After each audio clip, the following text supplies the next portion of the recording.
Jetzt ist nichts mehr so wie früher. Jetzt pendeln die Menschen. Jetzt rücken wir zusammen. Jetzt wird man informiert und unterhalten. Jetzt ist da Werbung dabei. Jetzt schreiben nur trotzdem echte Journalisten. Jetzt sind wir Pioniere. Jetzt glaubt das wieder keiner. Jetzt sind wir wieder die Einzigen. Jetzt ist 2019. Jetzt ist unsere DNA seit 20 Jahren.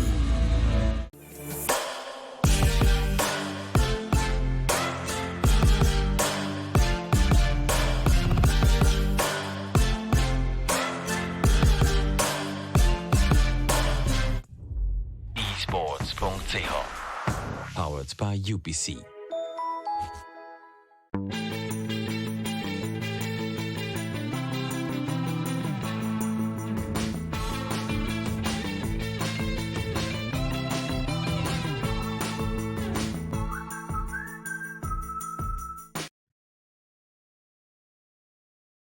Good evening, everybody, and welcome to this, the grand finals of our Fortnite series, brought to you by Red Bull Gaming Worldwide LogitechG. Apologies, stumbling over my words there. I'm Big Hungry Phil. I'm here to help bring you the action today. The action today being brought to you care of AOC, MIFCOM, 20 Minutes, esports.ch, and of course, on the other side of the desk, Torres to help me bring you the action. Torres, good evening. Welcome to the broadcast. What have we got to look forward to today?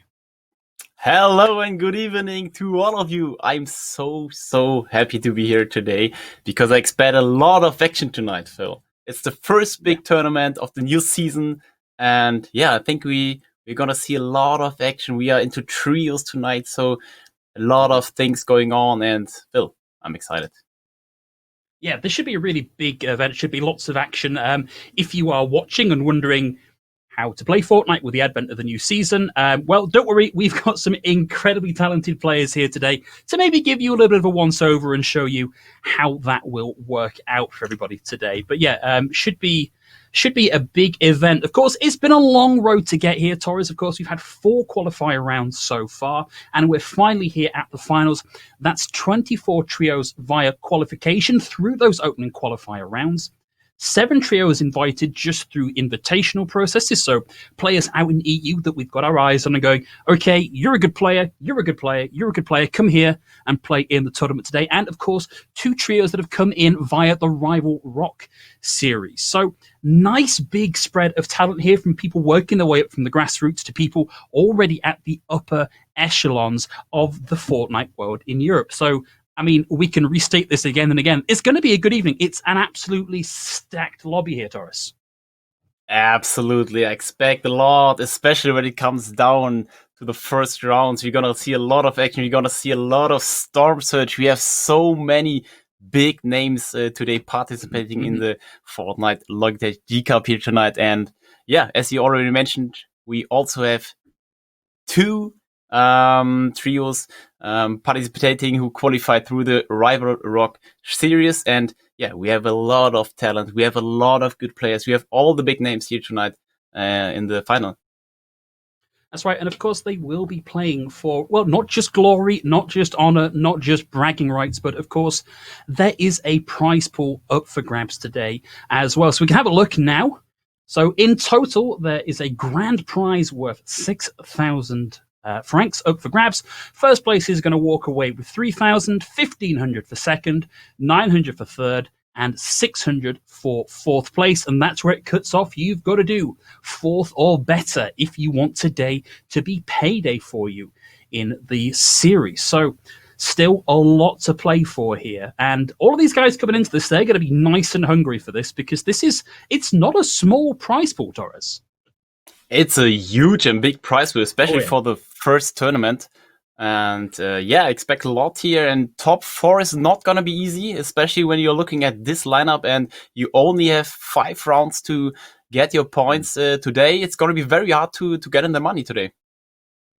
It really is. So the basic structure of how we're working today, if you've not been following this sort of format before, if you look down at the bottom of the screen just there, you'll see we've got a place point structure down below. So you've got to finish at this position in one of our 5 rounds, and that will get you that number of points. So first place is going to get 35, all the way down to 26th place, which gets a measly 1 point. So you'd like to be up towards the higher end of that. And in addition to that, you've also got to be getting kill points. So you can place in a mediocre position, but get a lot of kills and still keep yourself in the conversation for that grand prize. But it's not going to be easy, because as Torres and I have been saying for the past 5 minutes, it's a stacked lobby. And you've kind of got to feel a little bit, Torres, for the guys that have come through qualifications going, yes, I'm one of the best players in this region, to suddenly find that they're in a lobby with players like Benji Fish. Like, it's a real step up in what these guys have to do to keep competing here. Of course. It's quite a big difference between a qualifier and a final like this, because you have all the big names here. As you mentioned, Benji Fishy is just one of the big names here participating tonight here. And I think it will be a very, very nice and good journey for the players who didn't play a tournament like this yet. But I think they will be very excited. Yeah, it's a great learning experience, isn't it? Imagine finally getting the chance to play against some of the literally best players in the world. Even if you can't take that 4th spot or above, like coming 5th or coming 6th against some of these teams, some of these players, is really, really quite the achievement. So going to be looking forward to seeing how well some of these players can take this competition up into the next level. Yes, and especially a good placement here for a player who didn't compete yet against those players can be a big confidence boost. And very good start into the season, and maybe you'll cash in the next trio cash cups or the trio FNCS. But I think we should have a look at the players participating tonight. What do you say? We should. Let's have a look. We should. Phil, it's all about quality tonight. We have 9 players out of the top 25 in solo FNCS participating tonight. Just mentioned Tyson, Snazy, Reasoné, Varial, Mongrel, Snipe, Milan, Flois, Festrokey, and trio I expect to perform very well tonight is, and let me tell you, it's so hard to pick one trio here. So many big names. I would accept Tyson, Giannis, and Wakey make a very, very good performance tonight. They all had some very good placements over the past weeks and months. Giannis won the solo FNCS Invitational back in May and placed 39 in the DreamHack Open last month. Wakey, of course, won the squad FNCS back in December 2019. Tyson, one of the top performing pros these days, winner of the last solo FNCS, and he also won his heat to qualify for the final. So big names here, and that's a trio I expect maybe to top at least top 3 tonight. And I mean, we also know players like Mr. Savage and Benji Fishy, Lecce, also trio, which has a huge potential to get in first place tonight. Yeah, so these are the players that we're talking about when we say, like, these are the guys to beat for our players that are just coming through from qualified, our players over there in the majority in the pink. So these are the ones that you're going to have to be watching here to really look for people actively coming at them, trying to take them down early. Because if you can get the drop, if you manage to get a hot drop and you get the good loot on your side, you can take out one of these potential high-scoring teams and make frankly, make the lobby that bit easier, but also make the competition that bit easier for yourself and the rest of the team. So for me, it's great. I'm happy that we've got these really high-ranking players, and I'm looking forward to seeing some excellent play out of them. But in my heart and soul, Torres, the thing that I really, really love is I love an underdog. I love an underdog. Anybody that can come up from basically nowhere, from the qualifications that maybe we're not expecting too much from, to then come through and take that top prize. So I'm going to be keeping my eye on the rest of the lobby all through this for who from our teams in the pink here is going to be grinding their way up to the top unexpectedly. Yes, talking about underdogs, it's a very, very good point. I expect maybe the Arrow guys climbing up to the top. That would be very interesting. I can see at least 5 players from Area, which is an upcoming, I would say, family kind of clan from Germany. Shout out to my boy Semio at this page. It will be very interesting to see how they perform tonight against some of the best players in the world, as we already mentioned in the beginning. And yeah, I really don't know who to pick here because it's so fucking sick. We have Milan, Mongrel, and Mitro. Triple M might turn into triple money tonight. Mongrel is showing some strong performance in his last cups, placing 16th in the last Remake Open final and the FNCS final too. And I'm very excited to see how chemistry is working out, adding Milan to this trio, who is also double finals of the last 2 big Fortnite cups. So, Phil, it's so stacked here. Yeah, I kind of can't. Well, we can talk and we can keep talking about what we expect to happen, but really, we don't know until we pull up the gate and we let all of these guys out of the battle bus, ready to go and actually see what happens when they actually get the guns in their hands and start building at each other. So, yeah, there's a lot of possibility here. It should be high action the entire evening through. So we will have 5 rounds. Hopefully that first round will give us at the very least an indication of who we should be looking for. Of course, there's going to be a little bit of luck involved in some of that. We may see a lower ranking team get an early couple of frags and put themselves up in there. But over the course of the evening, expect that narrative to develop. We should see a couple of teams really starting to stretch out ahead over the first couple of rounds. But Torres, one of the things that we can maybe look to when we think about Fortnite is that it's probably one of the least static esports in the entire esports ecosphere. Like if not from a week-to-week basis, from a month-to-month basis, there are always new things to look at. There are always changes to the meta and where the best places to drop are. Have we got any predictions about what we can expect to see from our teams today? Yeah, good point, Phil. Talking about that, we have to talk about the new season because new season always means changes. We have new items, we have new weapons, we have a new meta to find out because we are very, very early into the new season and we have so many weapons who got unvoted, and now I have to go through a list here. It's the Shockwave Grenade, it's the Boogie Bomb, it's the Pump Shotgun, it's the Bounce Pad, the Bandage Cannon, the Revolver, the Scope Assault Rifle, Tactical Submachine Gun, the Combat Shotgun, and the Portafor. And we also have some weapons vaulted and out of the game, which are the Decoy Grenade, thank God, the Tactical Shotgun, the Pistol, the P90. This is a weapon which is not so nice for most of the people because it strengthens the spray meta, the launch pads out of the game, so a moving item, the Stink Bombs, and the Hunting Rifle. For most of the pros, there were too many snipers in the game last season, so I think this is a very, very good vault for most of the players. And yeah, we also have some new fishes, and we have a lot of fishes. We have the Vendetta Flopper, the Shield Fish, we have the Thermal Fish, we have the Hop Flopper, where you gain low gravity and you can maybe rotate. And the Vendetta Flopper, for example, marks nearby enemies, which is a very good tactical fish. And yeah, Spicy Fish, similar to the chilies, which gives you a speed boost. There's a lot of new possibilities and yeah, possible new meta we can find out tonight. Yeah, this is. If you are watching this because you yourself are a competitive Fortnite player, this is as good as just scrimming a bunch. Like you can play as much as you like. This is way Yes. easier. Just like sit back, watch what the pros here do, and it'll give you a good idea of what you should be looking for when you start it next time. Of course, the map changes, obviously, with the start of the new season, haven't really.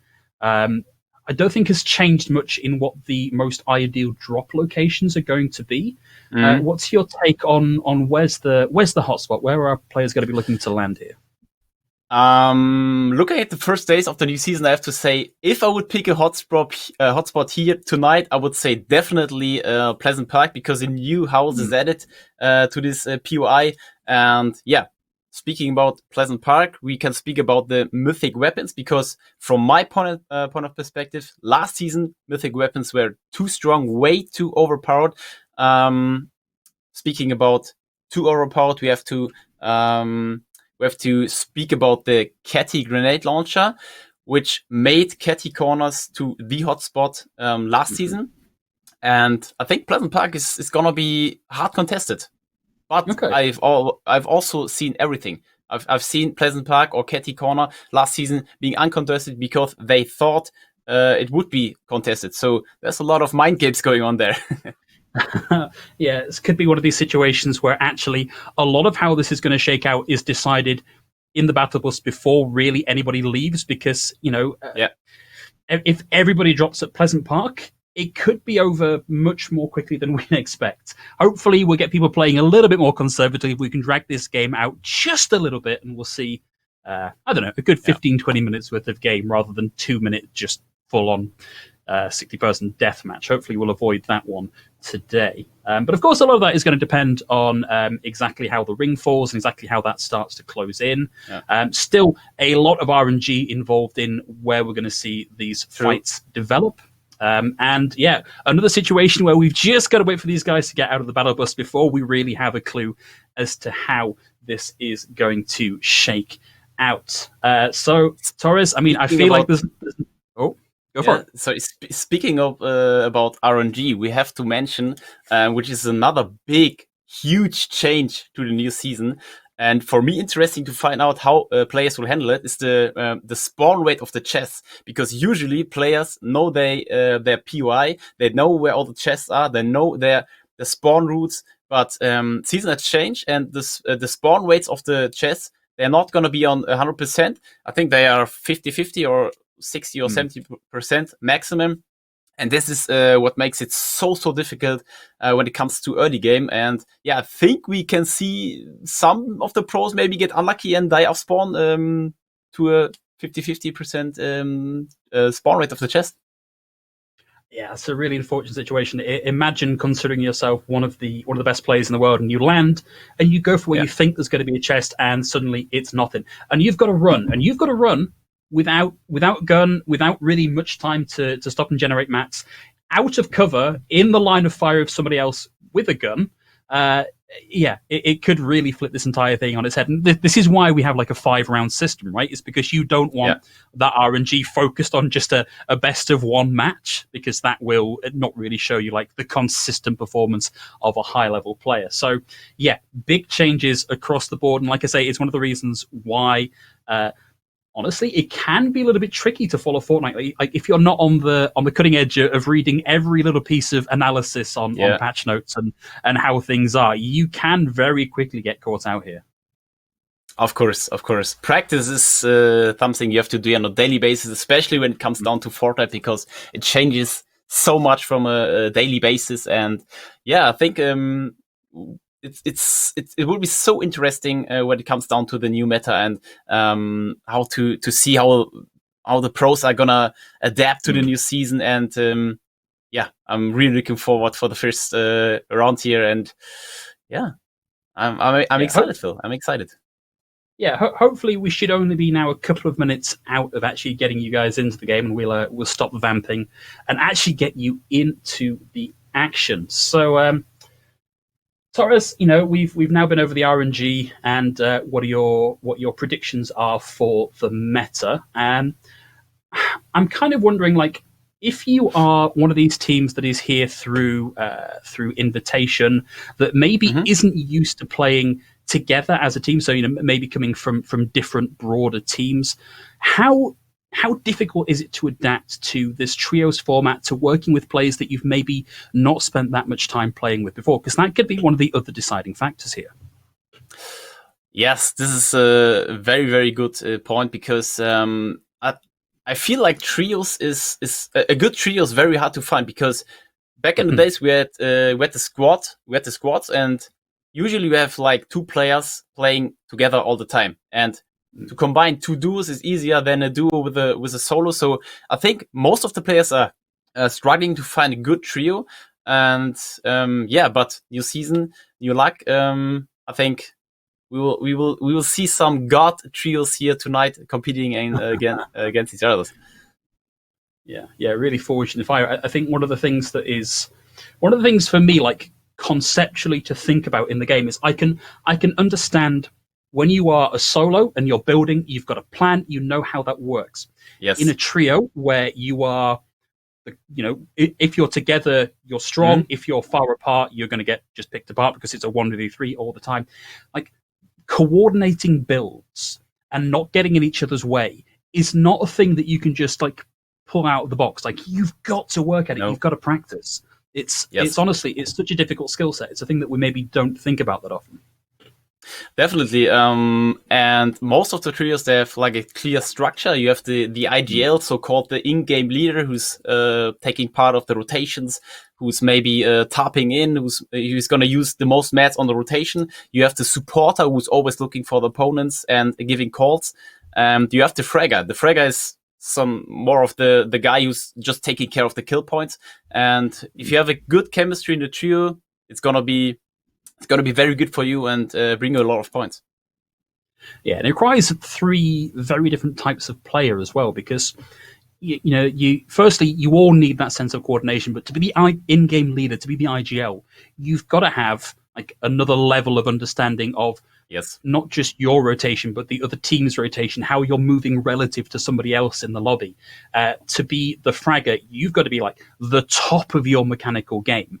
You've still got to be able to work well with other people, but like your key thing is, can I hit my shots when I need to hit my shots?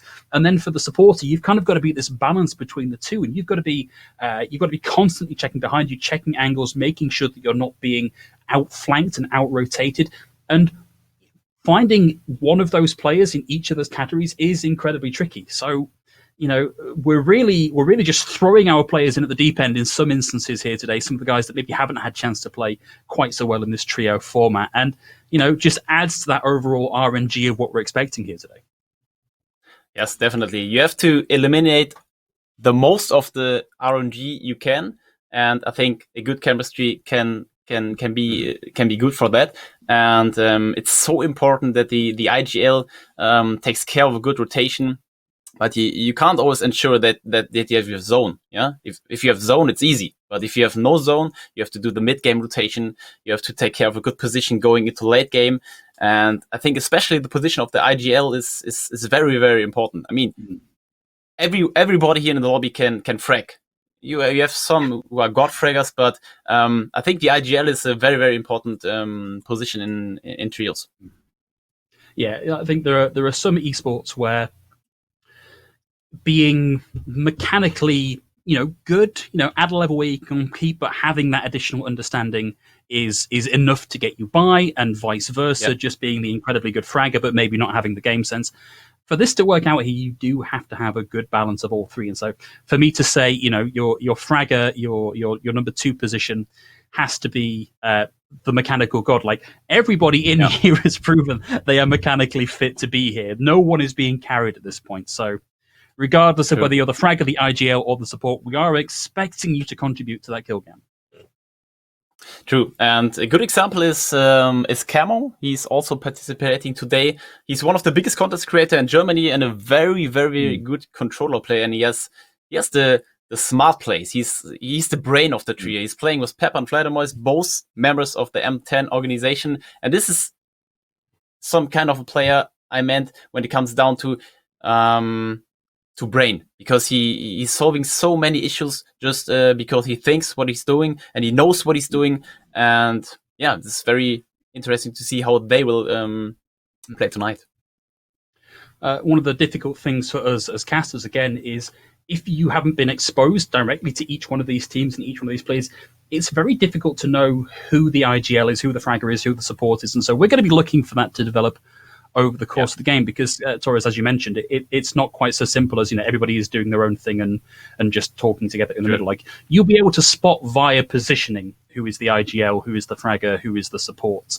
So we'll be able to watch and see who is making the decisions here, who's calling the rotations, who's calling the drop spots. So I think that's going to be interesting from a point of determining who in each team is maybe going to be who we can expect the big numbers out from in terms of fraggers. Yeah, true. Yeah, we are just waiting on final confirmation now. I believe we should hopefully be ready to go into the lobby in not too much time. In the meantime, Torres, just going back to who we've got playing today. So obviously we've covered some of the invitations. We've covered some of the Rival Rock qualification members as well. Is there anybody that we've not been over yet that you'd maybe like to highlight before we go any further? We might highlight our French trio. Now I have to see where they are. Dual Media, Snipe, DKS, and Mirza. We have a lot of diversity here tonight. We have the French trio mentioned from Dual Media. We have a Spanish trio. And we also have a lot of German trios participating tonight. Till, Techie, and Progo, for example. Fly, Shoreline, and Shuzi. Janis, Gecko, and Grippy, well known in the German Fortnite community. And yeah, I expect at least one underdog to show up in the top 10 at least tonight. And I'm very excited to see who this is gonna be. And yeah, so many. It's so hard to pick one here. I mean, we also have Andy, Lex, Forza, and Knight, which is a very, very good French-speaking trio. I can see Stompy, Dietrix, and Vadial. Vadial was playing with Reason and Noah last season, so I'm very curious to see how this works out tonight with both of those trios. And yeah, I'm so excited for the first round. I can't wait to get it started. Yeah, it seems like we are going to have to just keep waiting a little while longer. I mean, I'm looking over the list of names here, and like in my simple play-by-play caster brain, I'm going, okay, who are the UK players here? So who are we looking at to represent my home territory? And I got to say, maybe names that are not quite so well known as some of our bigger names in the lobby, but we have at least got a little bit of my small island nation represented here today, and you do like to see it. Okay, still waiting on that final confirmation as to when we are ready to go, everybody. Apologies, do hope you'll bear with us. Doubtless you're aware that the Red Bull Gaming Award by LogitechG is itself an actual physical venue in Lucerne, Switzerland, that hosts all sorts of esports competitions. Unfortunately, with the world in the state that it is at the minute, it's a little bit tricky for us to actually get into position in Lucerne and bring you physical games. So we've got you the next best thing, as many online events as we can actually manage here. So that as a venue is a great place to be. It's a great thing to have in the wider esports community, and they are bringing you all sorts of events all the way through lockdown. And then once lockdown is over, once the world is as back to normal as we can hope to get it, we should be back ready to bring you more LAN physical events. But in the meantime, do hope you'll enjoy these online tournaments from us so far. Yes, and one last invited trio I want to mention here is Reason, Aqua, and Noah Rayleigh, because we also have some differences between each trio when it comes down to strategical plays and tactics. And I would say we could potentially see some big plays in action. As I would say, this is one of the more aggressive trios we see here tonight. And especially when it comes down, you play the first round, you play the second round, and when it comes to the third, fourth, and fifth round, I think we might see some changes. Trios are chatting POIs, and maybe the trios who are at the bottom of the placements, they maybe grief other trios. This is something which which have the top trios, they have to take that into consideration. I always hear like big cryings on Twitter because why do you agree with me? But let's say you have to at least to take this into consideration and maybe change in round 4 or 5 your landing spot. And I do wonder as well if after the first two, everybody's going to be coming in here with a game plan. Everybody's going to be coming in with a I want to land here. If you have a bad opening round, a bad first 2 rounds, and you suddenly go, okay, well, this hasn't worked. That spot over there is working for those guys. So I'm just going to hot drop with them. I'm going to hot drop and I'm going to get there first and I'm going to get the loot and we're going to win that fight. So the first couple of rounds might be a little bit slow and steady, but by the time people have their landing point, their POIs sorted, then we're going to start to see things get a little more interesting as people rush to try and take the same amount of resources. I think we have just had confirmation that everybody is in the battle bus and getting ready to go. So hopefully, guys, we'll be with you very shortly to actually give you the action. And in fact, I've just got the final cue. Looks like we are getting ready to go into the game. So, Torres, here we go. Round 1, and in fact, people are already out and dropping, and we're on board with Benji Fish in the top right and Mongrel in the bottom right, map on the left-hand side, obviously. So what are people going to be looking for here at first? I think people are definitely looking for mats and weapons, of course, in the beginning, and very, very important for shield, because shield is so important, especially in the early game, and gives you a big advantage against your opponents.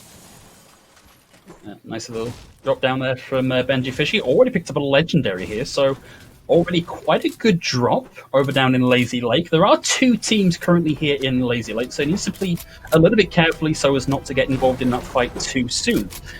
Back over with DKS over on Doom's Domain, and this is a very heavily contested drop spot. Look at the number of teams available here.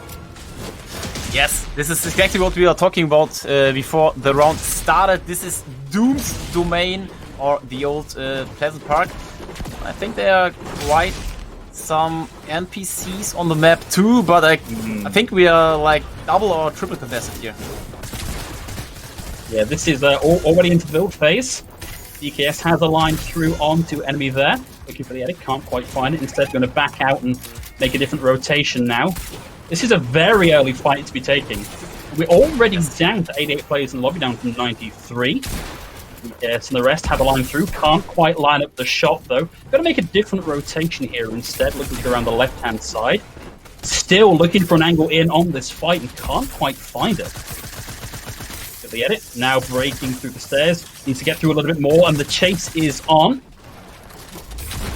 There's a nice bit of outplay here, bit of repositioning. Almost gets out and gets through. A couple of shots landed in over the top. Now back on board with Snipe. Closing in, and already 3 kills on the board. 4 coming down. None of those for Snipe just yet, and Snipe in a little bit of trouble there. Needs to be rezzed by his team. Yes, Dual Media here in a very, very bad spot and positioning. They took the loot of the NPC, and now they are down to just 1 player, Mirza here, and he's also under pressure, and I think they will get eliminated at this point. Yeah, Mirza's in a little trouble. That portal loot is not going to keep him healthy for long. Looks like he has managed to get out of that one, though. But still, he's in a dire position. He needs some meds. He needs time to pop this med kit and get himself at least back into the fight, even if he's not got the shields to keep him through that. He will at least be in a position to come and get that fight, or at least get out of the fight and ready to go again. Maybe just try and wrap this out and survive a little bit longer to get some placement points. On board with Mongrel, baseline in the top left-hand corner. I'm going to take out some mobs here in the meantime. And back on board with him full-time. Yeah, and we already talked about the aggressive trio before this round, and I already saw Noah taking some kills at the kill feed, but Reason also gets eliminated. In the meantime here, Mitro with Mongrel. And we're switching to our German trio, Pepper, Camo, and Fledermäus. They're landing Dirty Dogs there. 3 question marks on the map, but pretty sure this is Dirty Dogs. Yeah, already 4 kills for Pepper. This is 12 points. This is going to be a very quick game if the kills keep on at that pace. And it did look for a second there like he was going to be in contestation with another team, but you can see the mini-map in the bottom right-hand corner. They're now starting to separate out a little bit. Presumably the two teams know where each other are, and that's why they're heading in different directions. They're not fully kitted out to take a full 3-on-3 engagement unless they absolutely have to. So in the meantime, Blindmass and the rest are going to be just searching for some better materials, some better guns, a better position to get the fight. But it looks like MCS in a position here to start taking this fight. And the builder takes a lot of high ground here. Now breaks his way back down, ready to go and try and get the drop on his opponent. Has the shotgun ready to go. A little bit of trouble here, though, getting focused down. I believe that's being focused down by mobs there. Yeah, pretty aggressive play here from him. With some sort of baby grenade launcher. He took the shockwave there to go on high ground, but yeah, gets eliminated there. Fixer here already in a bad position, losing 2 of his teammates. Yeah, really unfortunate. You are not going to win that 1v3 at this point. It's going to be all about just trying to get out of trouble as much as you can, because this is an incredibly difficult fight to win, and it's not going to go the way of Trickster. That's going to be Trickster and the rest of the team out of that one. That's unfortunate. Let's move back over there now onto Stompy, who's also still in the middle of the fight, and still all this action happening over in Doom's domain. This has been an incredibly contested place to drop down. With the shot there through the shield, now just down into hell, gets the knock. Ready to first and out, and now a tasty little bit of reward there, but he can't stop and count on his laurels just yet, because he is a long way from save right now. Yeah, beautifully done there from Stompy, and I think they are looking for the vault there. We saw Mongrel and Milan going for the vault, and I think Stompy trying to get a high reward here, going aggressive into Doom's domain vault there. Yeah, clearly a lot of teams there with the same idea. Only one of them is going to be able to come out of that with anything particularly significant to show for it. And it looks like we're now down to, let's call that 3 teams generously in Doom's domain. So now a little bit more peace and quiet for a handful of teams left over in Doom's domain. A little bit of a window there in some other teams. Weepow on the top right. KPI went out on the bottom. And a momentary lull in the action here, Douglas. Yeah, we see at the top right, this must be a trio landing a bit more passively. As you can see there at the edge of the map. The bottom we can see Juanote, Plash, and Diego. I guess it's one of 2 Spanish trios here, diving above Doom's domain here, maybe also looking for the vault loot here. Quite sure yet. Oh, you've got to assume that you've got to be thinking. You've got to be thinking at this state in the game. You know that people have been killed already. You know that it's actually been fairly thick and fast. That maybe that's going to be one of the contested areas. Stumpy's got a line there onto Mongrel. Now looking to try and reposition around them. Currently has height over him. So in a good position, can control a lot of the space here, but needs to start thinking about closing the distance. Has realized that he's in harm's way by being up close. Hasn't closed the walls around him entirely. So will duck down for now and look to take a more slow approach into this next engagement. So many builds here. Just looks like a box fight area, but the zone already closing in here. So they have to make a move soon. Yeah, they've got to start going. At the very least, they're going to see what they can do to maybe juggle some supplies here and make sure they've got the right kit ready to go into that next one. Very interesting also here. You can see Snazy, Popo, and Katzen here with a sneaky play. They're waiting for the trio to show up here and get a sneaky play and maybe a high reward here also with the vault. Yeah, they've got the high ground as well, and now they know that they've got them pinned down. There's nowhere for this other team to run just yet. They've got to be so crafty to get out of this one alive. Of course, it's dangerous to stay in the storm for this one. Of course, it's going to make it that little bit easy for someone to get the knockdown onto you. But so far, they're in control. Get through the wall. You can see the build round coming through. Looking to get the rotation. Trying to cut them off. I think they're looking to try and control every possible escape out of this low ground area in the vault, but I don't know. It looks like it's not worked out. It looks like they might just be looking to actually take their way out of this one. Maybe they don't want to take that fight, Torres. I don't think so, because it's not looking good for Popo. I mean, Snazy has a med kit here, but it's not really looking good here for Popo. I think he's gonna die here soon, because the zone is already ticking for 1 damage here. He's running, but he's only got 10 health. He's having to use up all his mobility items as well, and the ring is too far away. He's just not... He can't possibly make this 4 HP in a dream, and sadly that dream's gonna come tumbling down. That's unfortunate. The only option here for Popo is that he's gonna get revived, but no, Snazy is passing him, so he's gonna leave him there and try to get the best out of the round alone here. Yeah, really unfortunate position to be in. Overplayed their hand there a little bit in looking to try and get the drop on the team down in the low ground in the vault at Doom's Domain. Back on board with Shuzi, though, who did just take a bit of a ping there. Lost a lot of the shield. Going to have to take a bit of time to get that ready. And the war is on, and he just can't survive his way through. He didn't have time to replenish, and that will be the pick. Now, in fact, that's 2 there for SFZino.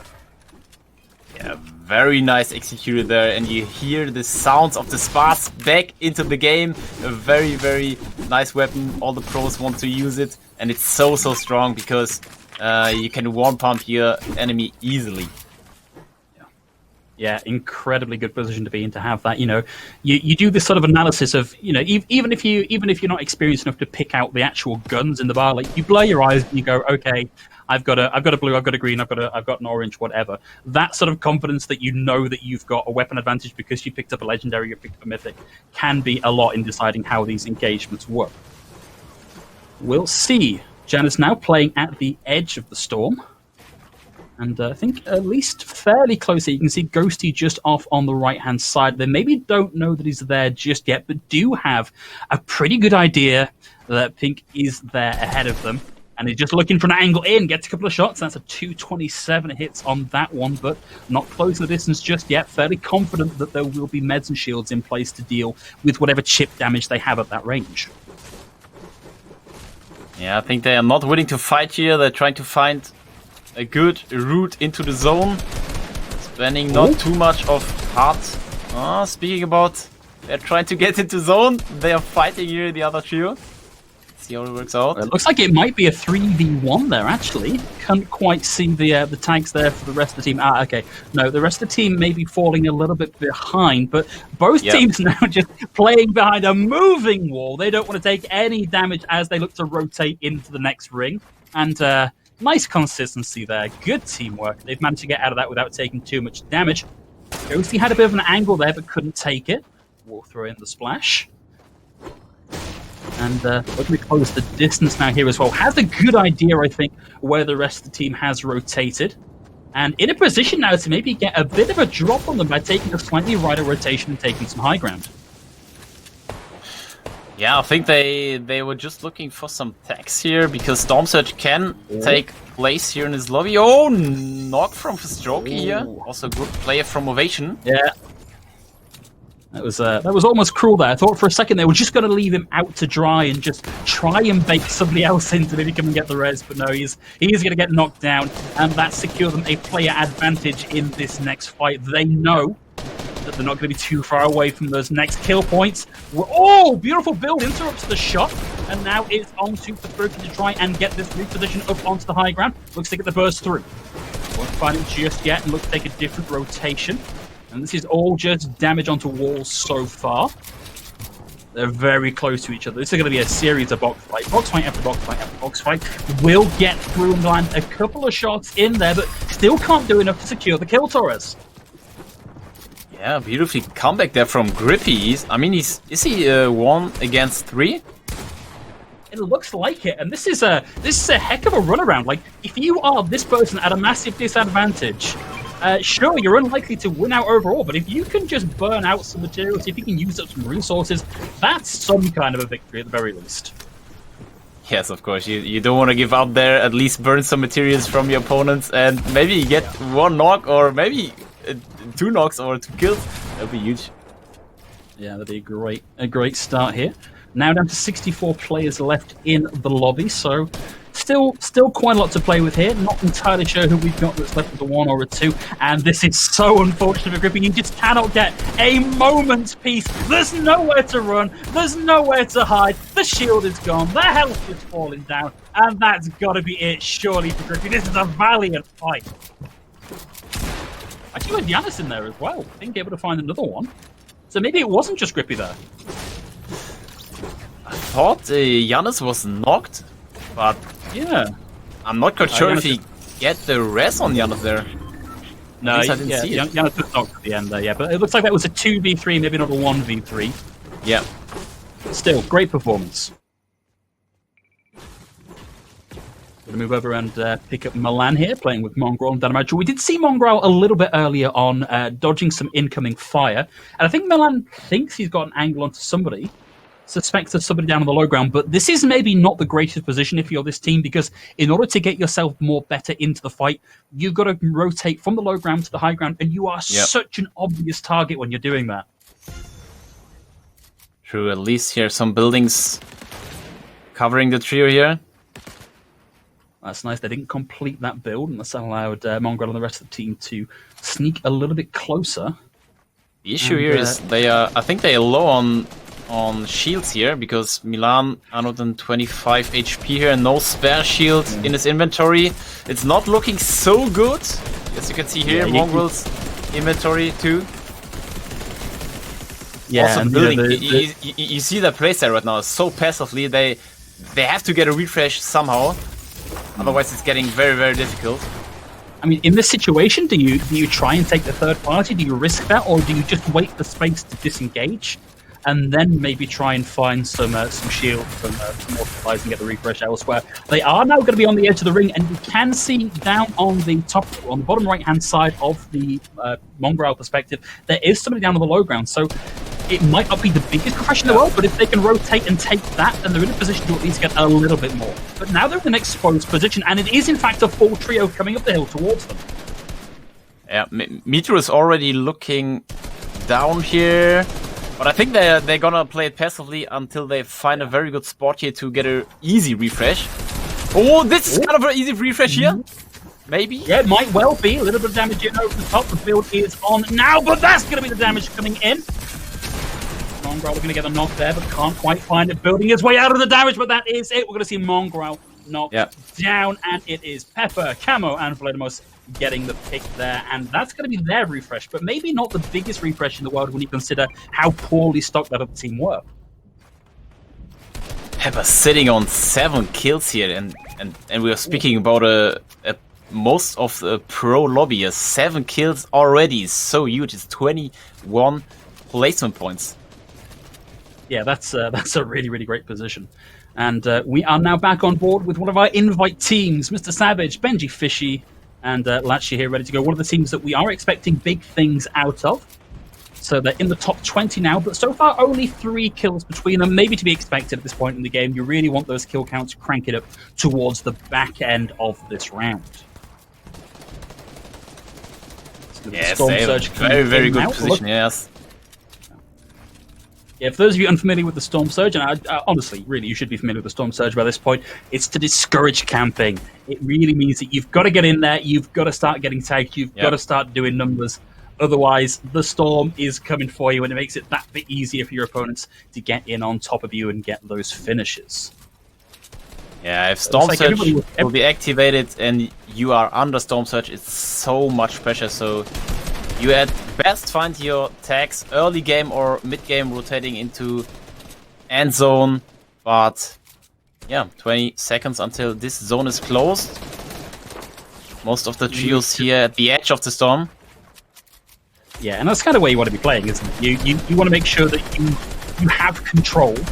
You know that there's nobody coming behind you through the storm. But speaking of control, Rizzy now has a nice line into the continuous build coming out there from Noxy and Hyphen. But the second anything is built, it just gets knocked down again by Rizzy, and it means that there is nowhere for them to run here. And they're just going to be looking for anything here, any sort of damage they can get in to control this fight, to help them close the distance and secure these final picks. And now Grizzly has them right where they want them. You're going to see them start to tarp across. They close the distance. They're looking to get in and find the kills. They're going to take down 4, close the distance, swap the shoddy, and try and do the damage to get them out there.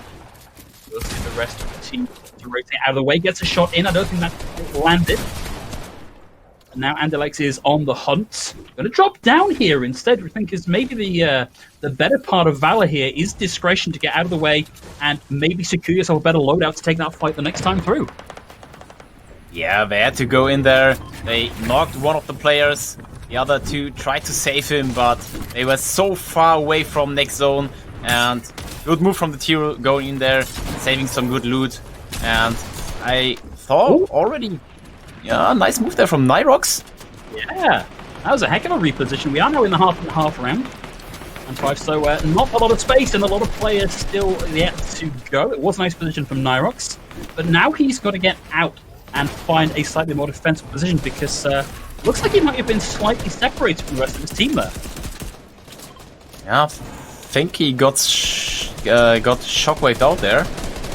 Yeah, like it. Benji Fisher with a poking his head up the parapet there. As a nice line there onto Team 13, Sammy, Kuji, and Dennis. Gonna wait for them to pop their head before he really gets in and starts to deal the damage. And look at the top of the map at the minute. It's going to be Kuji, Team 13, and the rest up against Benji Fishy, Lachi, and Mr. Savage, controlling this high ground at the top of the map. Oh, Benji Fishy went for a reposition there. I think Shockwave over the top and took a lot of damage on the way in. The yellow team was really waiting for it. Yeah, I think he tried to shockwave there and tried to take the other high ground, but it didn't really work out there. No, but you know, you've got to roll the dice sometimes. Sometimes it's going to come up 6, sometimes it's going to come up 1. Unfortunately, that was a 1 for Benji Fishy, but looks like he got out of that. Haven't seen his name in the kill feed just yet. You've got to hope he's got the materials as the...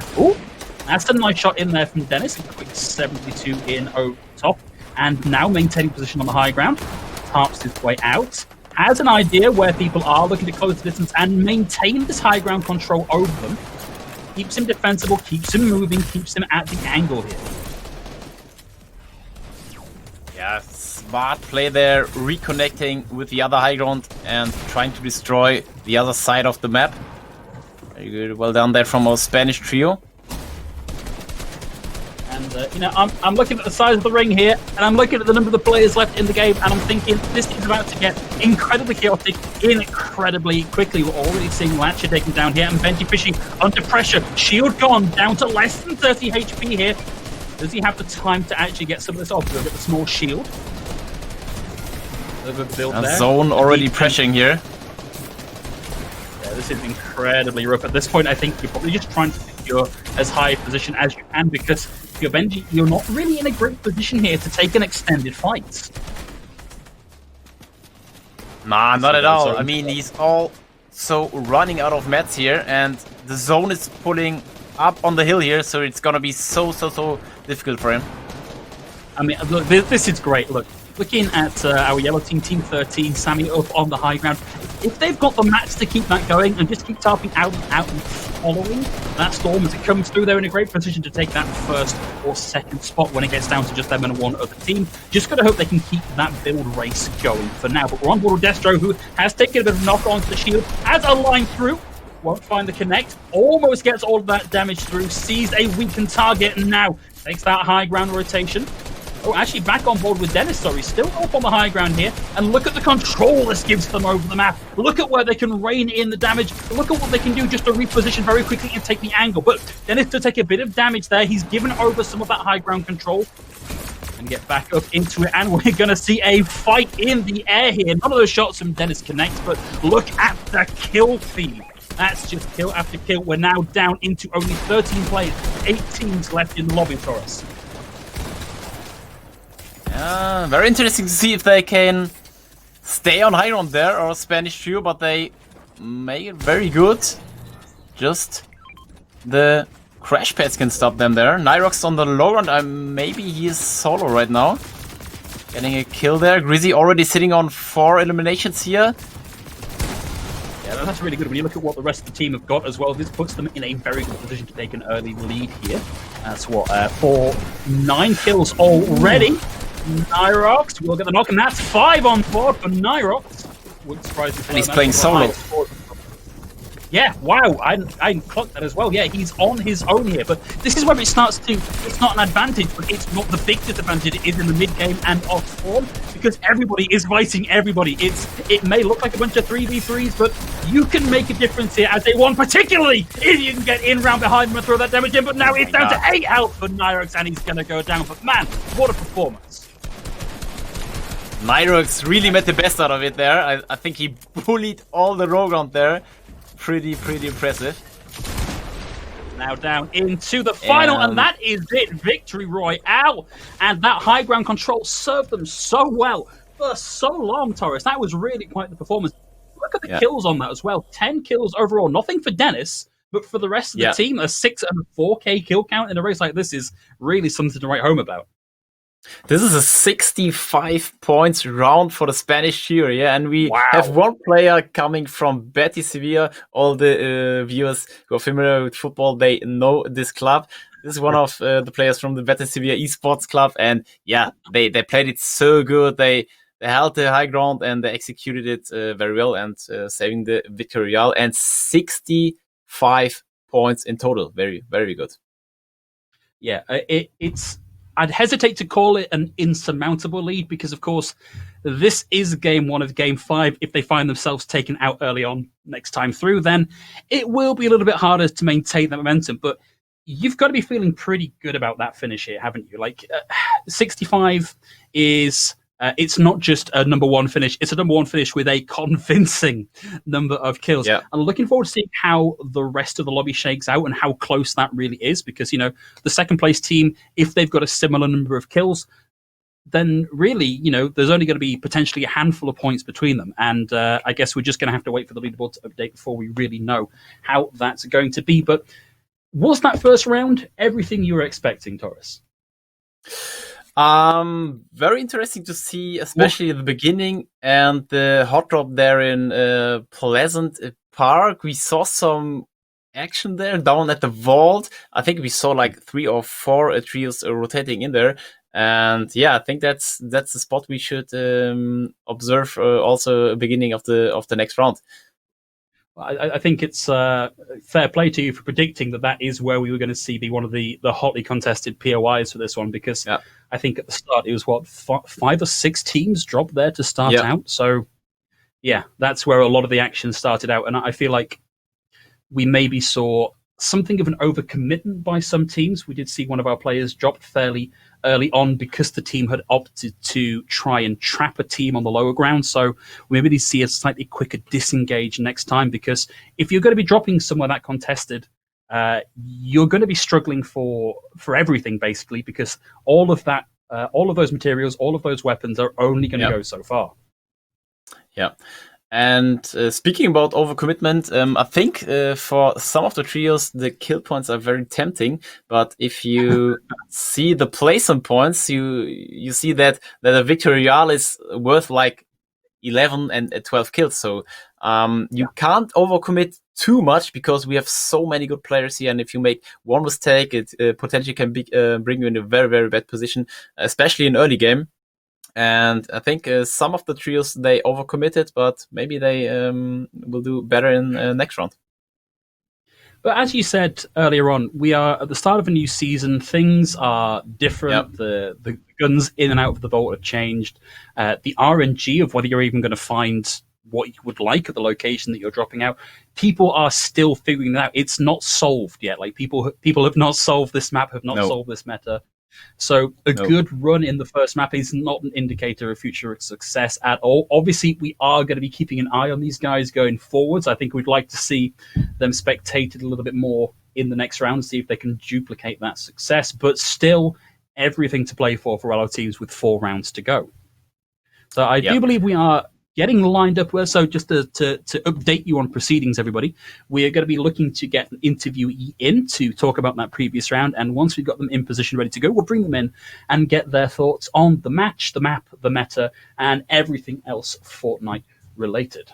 So, Torres, just thinking back to that. So, obviously, a lot of action over at Pleasant Park. We maybe haven't seen some of the slightly wackier locations. Like I'm looking over at top left hand corner of the map.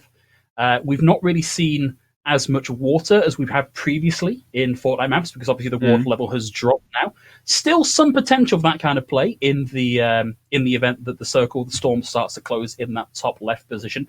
How does that change how things really work out here, where your mobility is a little more predictable, a little more limited in the late game?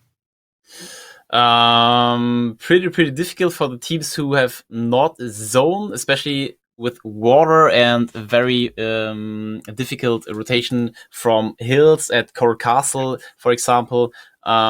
If you drop in the north of the map and you have the zone there, you can chill there for a bit and farm some materials, get some good loot, and fight the trios rotating in there. But yeah, I will be curious to see how it works out in the north. But I'm also curious to see maybe where our top trio, our Spanish trio, is dropping. Yeah, because we didn't really get an indication as to where they started out and what their game plan was. We only really started to see them towards the latter half of that match. Yep. So maybe we'll get an idea of what happens there. So unfortunately, guys, I've just been informed we're not going to be getting an interview this time, but we will keep trying after each round to get you somebody to talk to and give you a little more of an insight into what the pro and the high level players' thoughts are on the current meta and the current map. So instead, we're just going to get ready to go straight into match number 2. So, okay, let's. I feel at Torres like we've done as much like, oh, what's the prediction? What are our teams going to be doing? If you had to pick one place on the map that we're going to go see, like somewhere exciting to drop, somewhere unusual to drop, where's your pick? Like, where's your off meta pick for where to drop here today? Maybe Authority. Maybe again Pleasant Park, maybe Steamy Stakes, but I also saw I think 3 or 4 trios dropping in Dirty Dogs, which is at the far east side of the map, because we saw there an early fight and one trio disengaging. But we also saw Pepper going out with 4 kills in Dirty Dogs, so I think Dirty Dogs could be a potential hotspot too. Yeah, of course. We're all watching these pros figure this out. Well, figure this out, adapt and refine their strategies on the fly. So you've got to think we're going to be seeing a little bit of a mix up here. We're going to see people think, well, this didn't work for us last time, so we're going to be dropping here instead. And who knows? We'll drop on board with our Spanish team next time and see if we can't figure out what their game plan is. Would be nice to know what their game plan was at the start, but we'll wait and see if they've got any consistency to their name. So, guys, just waiting on confirmation that we are in the battle bus and ready to go, but will be a couple of minutes whilst we get everybody into lobby, so do hope you'll bear with us while we try and flesh out this midsection of the broadcast for you. So, Torres, you're clearly a guy that plays a lot of Fortnite. How have you been finding the most recent patch? I really like it, I have to say. And looking at my Twitter, I follow a lot of Fortnite pros, and I think most of the players are very satisfied by the start of the new season. Maybe the meta is gonna change again, because I expect a lot of changes in this season too, because we also have the Marvel kind of things there. We potentially see maybe new heroes coming into the game, and maybe new mythic weapons coming with those heroes. We have so much potential there, especially also when it comes down to high ground retake. We saw in Pleasant Park some want to use the bounce pad, the crash pads, and it's so much there to find out. But it's very, very interesting to see, especially here in this stacked lobby. Yeah, and I think the fact that we've had some of the more mobility-focused items unvaulted this time around certainly opens things up a little bit for that more high-octane play. I think thinking back to the previous round, watching Benji Fishy try and retake the high ground from the Spanish team only to be met with incoming gunfire is like the sort of gameplay that I think we can really expect from this season. So it should be a lot of fun. It has been a lot of fun, even just after the first match, and things are only likely to get wackier from here on in, I think. Yeah. Okay. Okay. Just had the update, guys. We are in the bus, so hopefully we'll be getting ready to bring you that game inside the next couple of seconds, and we can put some of our speculation to rest and actually see what these guys are going to be bringing out here. In the meantime, though, I guess we're down to speculation again, Taurus.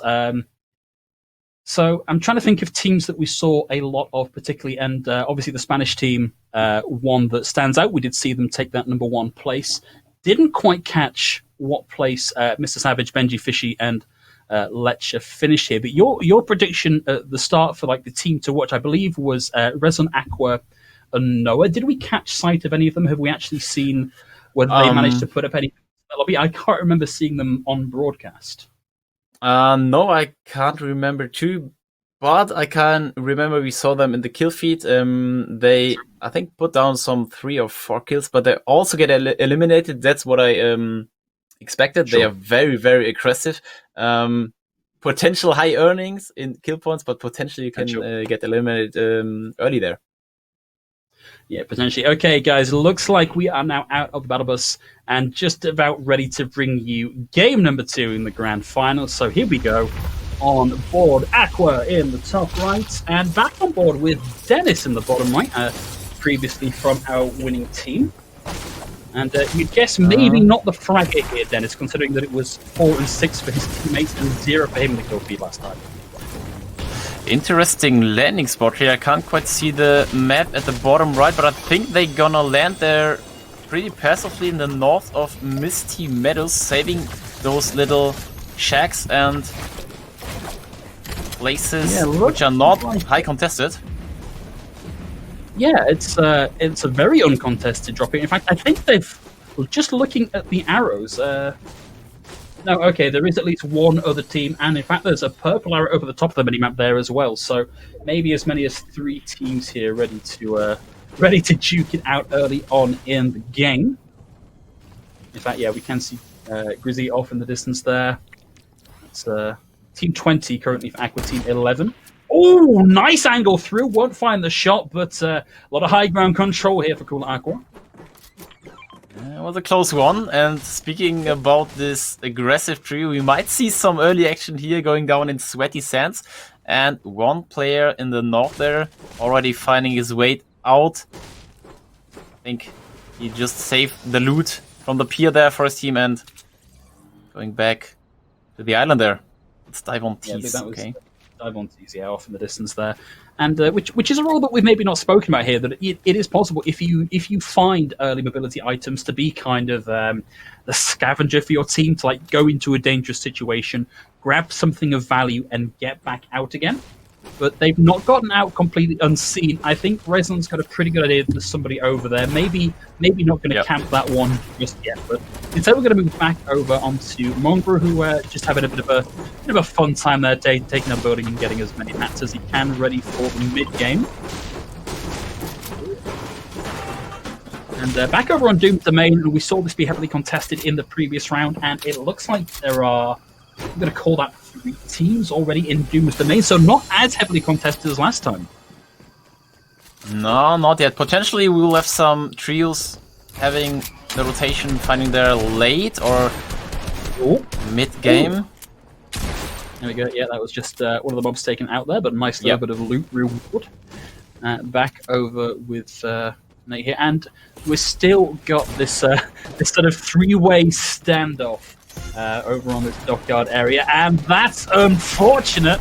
It with a boogie bomb, nowhere to run, nowhere to hide. Disco move's not going to help you at all there, and that will put Aqua getting the pick there. Nate's going to go down.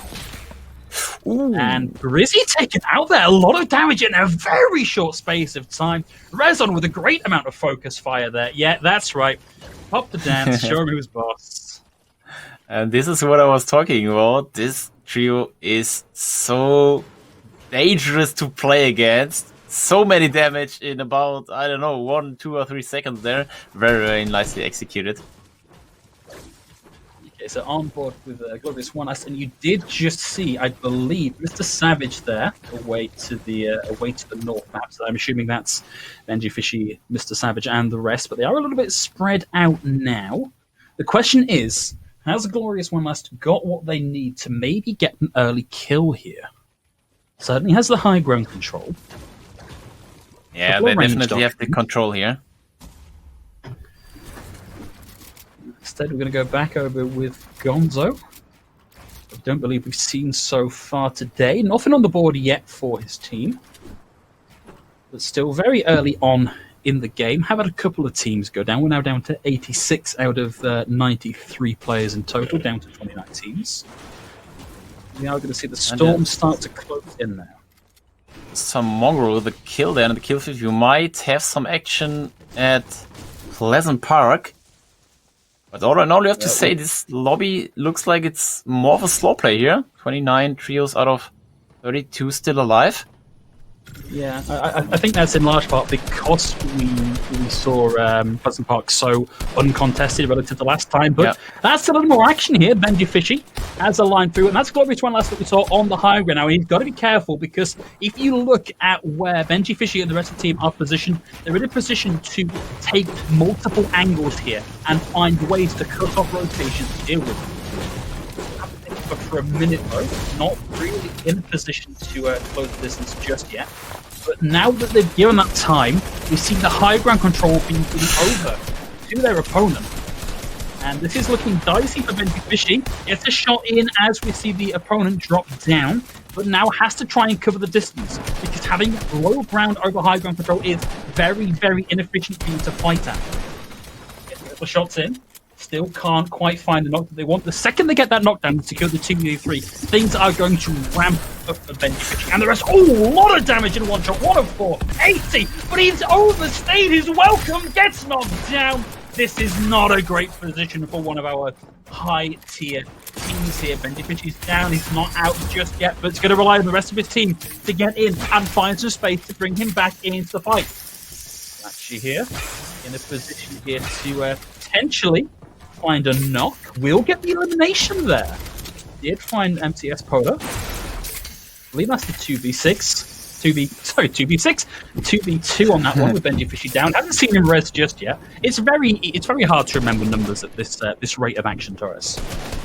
Yeah, and I think we saw Benji Fishy there with not big of a mistake there because he had a good box fight there and hitting both of the shots, but he had a great shotgun, so more of a loot thing. The Savage is down. Benji Fishy's not got a lot of health to play with. This is looking very dicey here. The line through the window has to build a little bit of safety now in his box. A little bit of space there to get a little bit of health back up. So still not in the best of positions. Might be in the 2v3 here. And no chance of getting Mr. Savage back into the fight. Benji Fishy closes the distance, takes the damage. Latchy maybe didn't go with him here, possibly should have done, but safe for now. But still, very, very dicey position for him here, Taurus. Yeah, I think there's a few rotating in here with a helicopter, with a chopper. That's the last thing you wanted to see. Reinforcements coming in. And he's on the lower ground. Where is he going to run? Where has he possibly got to hide? Looks like he has at least made his way into one of the existing structures. It's a stay of execution, but it's not safety just yet. Ooh, gets the rotation, lands some shots, but now they know where he is. So needs to make this execution as quick as possible. Finds a line in, bit of damage there onto the shields. Can't find the pick, and the build comes in to interrupt the rest of the damage. What a smart play here from Bendy, going through the house and the basement to get a good angle there, and he got like 6 shots to his opponent's. Very, very smart play from Benji. Even if they fall out here, there is a kill apiece on board for Benji Fishy and the rest of the team. But nothing to be sneezed at in the points stakes. I did wonder there if we were going to see him rotate to the helicopter, and it cost him. Benji Fishy down and out. It's now down to Latching to do what he can to get some points here. He's at 26. I believe that is just in the points. And that's going to be it. Focus down and out. Poor showing there for Benji Fishy, Mr. Savage, and Latchy. Yeah, very bad timing there. The chopper was not the llama they were looking for, just ending the fight against the other trio. and they couldn't really recover from the fight. And yeah, good timing from the trio rotating in, bad timing for Lecce, Savage, and Benji there. Yeah, very, very unfortunate. We're now back over with Psycho Holy. I believe was one of the players that came in on the chopper just then, if I'm not mistaken. And let's face it, I have been mistaken a couple of times already today, Taurus, so let's not rule that one out just yet. Bill's going to come through, interrupt the damage for now, buy some space for Psycho Holy to get a little more ready to go into this fight. Looks like he might have pushed in ahead of his the rest of his team there.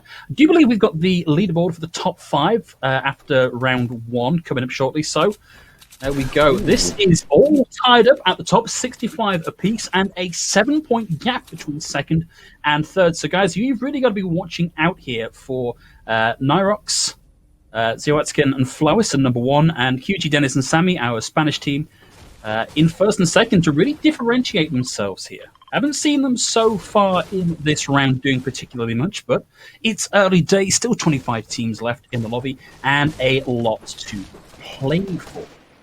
Yeah, just remember the performance of Nyrox in the late game in round 1. He was 1v3, I think 5 or 6 minutes. We saw him rotating late, getting pressure there, and now he's in first place. Very, very, very well done. Ooh.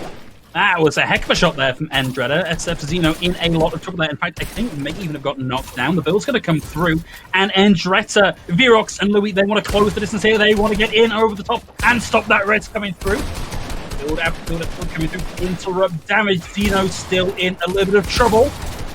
Lois also in danger here. We will see the destruct coming through on the top right.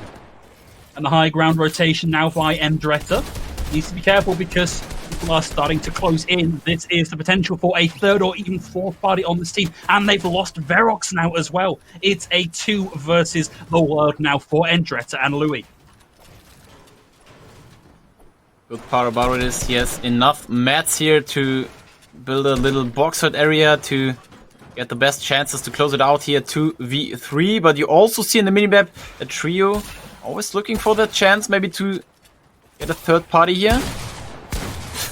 I would say they're almost too far away for that, but that is a huge amount of opportunity there for Louis and Endretta, but so far not able to materialize into a kill. And we're going to see Louis down here, and this is not looking particularly good. We'll get the res there.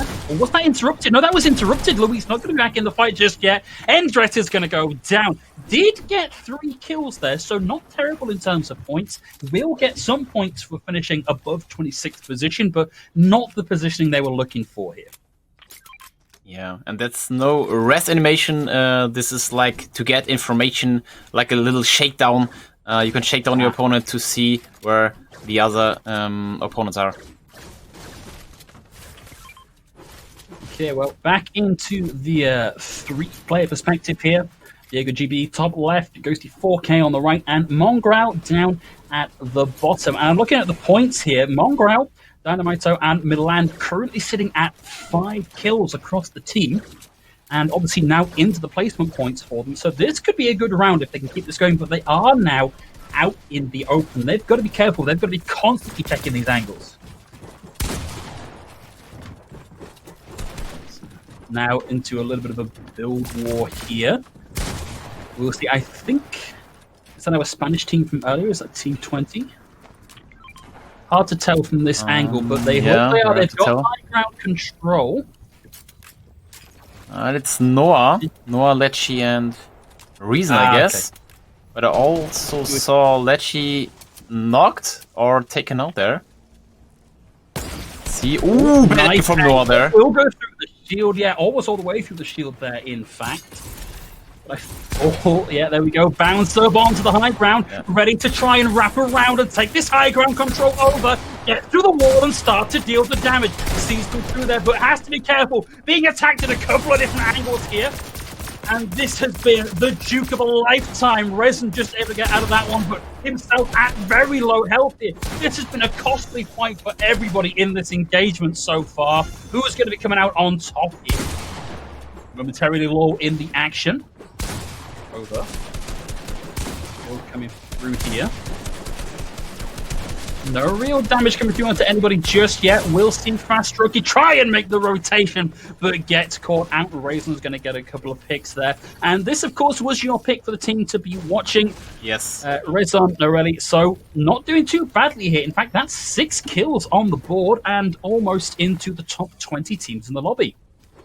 Big move here from Reason. It was not looking good there, and he made some good plays there to get the trio back into the game. They might have the card from Aqua, but I'm not sure if they can revive him, because we already are in third circle closing in. Yeah, it's not a lot of space, not a lot of time left to play with. Now on board with Spanish trio Mauer. still alive. Yeah, that's good. Yeah. 2 kills on the board for them, 3 so far. And we're just looking at them gathering some information here. Obviously a little bit difficult for to understand exactly what Node and the rest can see. We, of course, have the luxury of the wireframe models through the buildings, and they don't have that one, sadly, so who knows what information they're able to gather on that one. This is our Spanish team from the last time. Of course, they have changed team number. Denis, QG, and Sammy ready to go. Only 1 kill on the board for them here so far. And in a position now to just deal with some of those pesky AI characters. You see the ring start to close in. In fact, we'll close in inside the next 10 seconds as we go to round 4. And playing kind of passively here for now. They're certainly in a very defensible position, Torres. Yep. I think they're waiting for the next circle to show up, and I think they don't have to rotate that far. They also had some spare loot there in their buildings. Look at the kills here for Milan, Mongrel, and Dynamitro. 8 kills this early on in the game. That's a reasonable portion of what's been taken out of the lobby already at the hands of this team. So clearly a team to be watching for the rest here, and they're pretty well equipped as well. Also, Matt, good loadout here for Milan at the very least. And this is already 24 elimination points here, and in a good spot here to take some points too. Yeah, Gonzo, Shadecott, and Evan Lewis maybe not doing quite so well here. No kills on the board. Not the greatest weapon loadout in the world. Not the worst, but you'd maybe like something with a little more punch, a little more variety. But maybe play a little bit passively for now, knowing that they are potentially at a disadvantage. In the meantime, though, Jam at the bottom right-hand side of your screen, and the rest of the team, Dostra and Marvin, in a position here where they might have to start throwing some bullets out. Biggest issue for Luis, Shade, and Gonzo. I think Luis threw his last mini to Gonzo, and this was the last shield they have in their inventory, so it's going to be very, very difficult for them to rotate in or just make their move in the final zone here.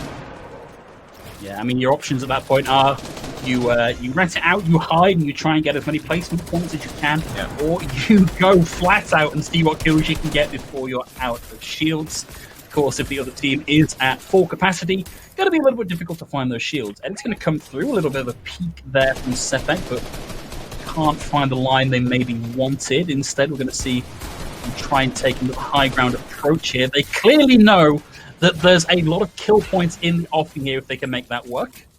Nice little team maneuver there with the splash shields. And more high ground control being sought for now.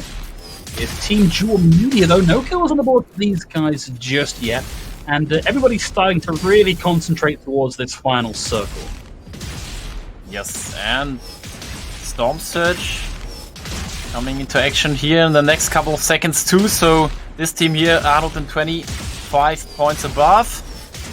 60. Above. Not so much. Closing in. 60. Yeah, it's closing in. Yeah, if they really want to be sure about not taking damage, they've got to get a couple of tags in. The 60 is not much of a margin. That's one shot between you and not being in the Storm Surge damage. Speaking of in the Storm Surge damage, Sepek down to 11 HP, well below the threshold, and couldn't dodge the lightning. That's going to be them taken down. That's unfortunate. Yeah, so unfortunate because they had zone, and a minute before one of the trio mates got sniped, and that put the trio in a very, very bad situation there. And at least they took some placement points there, going out 19th. Yeah, not terrible at all. We'll see. Frogo, Etil, and Taki just 14 damage points below the threshold. Like a glancing blow with a single pellet from a shotgun will put them. They've got it just above. I believe that was maybe Taki off screen getting that one tag in. And now they're in a slightly better position here, but with the Storm Surge going, they can maybe relax a little bit. But we are into the half and half now, round 5, so everything about to get a lot more frantic again to us. Yeah, pretty hard here. They have to rotate in, they have no spare shield there, pretty low on HP here, all of them. Frogo very low, Taki very low, Till has no shield at all. I mean, he has a lot of mats there, but he is definitely looking for a refresh, maybe with his grappler in his inventory, if he can find a good spot there to grapple loot from a fight there, but they have to do something. Yeah, it'd be great to be able to just yoink that out from under the nose of somebody else, not only for the value that it adds to your resources, but of course just to deny somebody else and get the style points of taking it out right from under them. We're going to see Rezon, Aqua, and Noah Torres is picked for the team to watch here, with good high ground control for now and a few kill points on the board. We'll see them get the bounce across here, playing right by the edge of the circle and getting back up onto the high ground yet again. Beautiful reposition from them. Yeah. Perfect positioning from Reason. This is some kind of the Sovereign. What a shot here! 200 pump here from Reason. Yeah, absolutely massive, and now they're in a fantastic position to try and start to close the distance. They are well above that Storm Surge warning. We're going to get the pick there. It's going to be Taki down, Destro down as well. Wasn't able to get that one. Sorry, Reason able to get that one. Looks for the bounce up again, takes the high ground control. Looks for the rotation around the side. Keeps the high ground control the entire time. Has the entirety of the battlefield at his disposal and all the tarp in the world to play from here. This is a very good position here, and potentially our winner trio here. Let's see how it works out. Good reconnected from Reason, saving the high ground even more. Gonna move over now.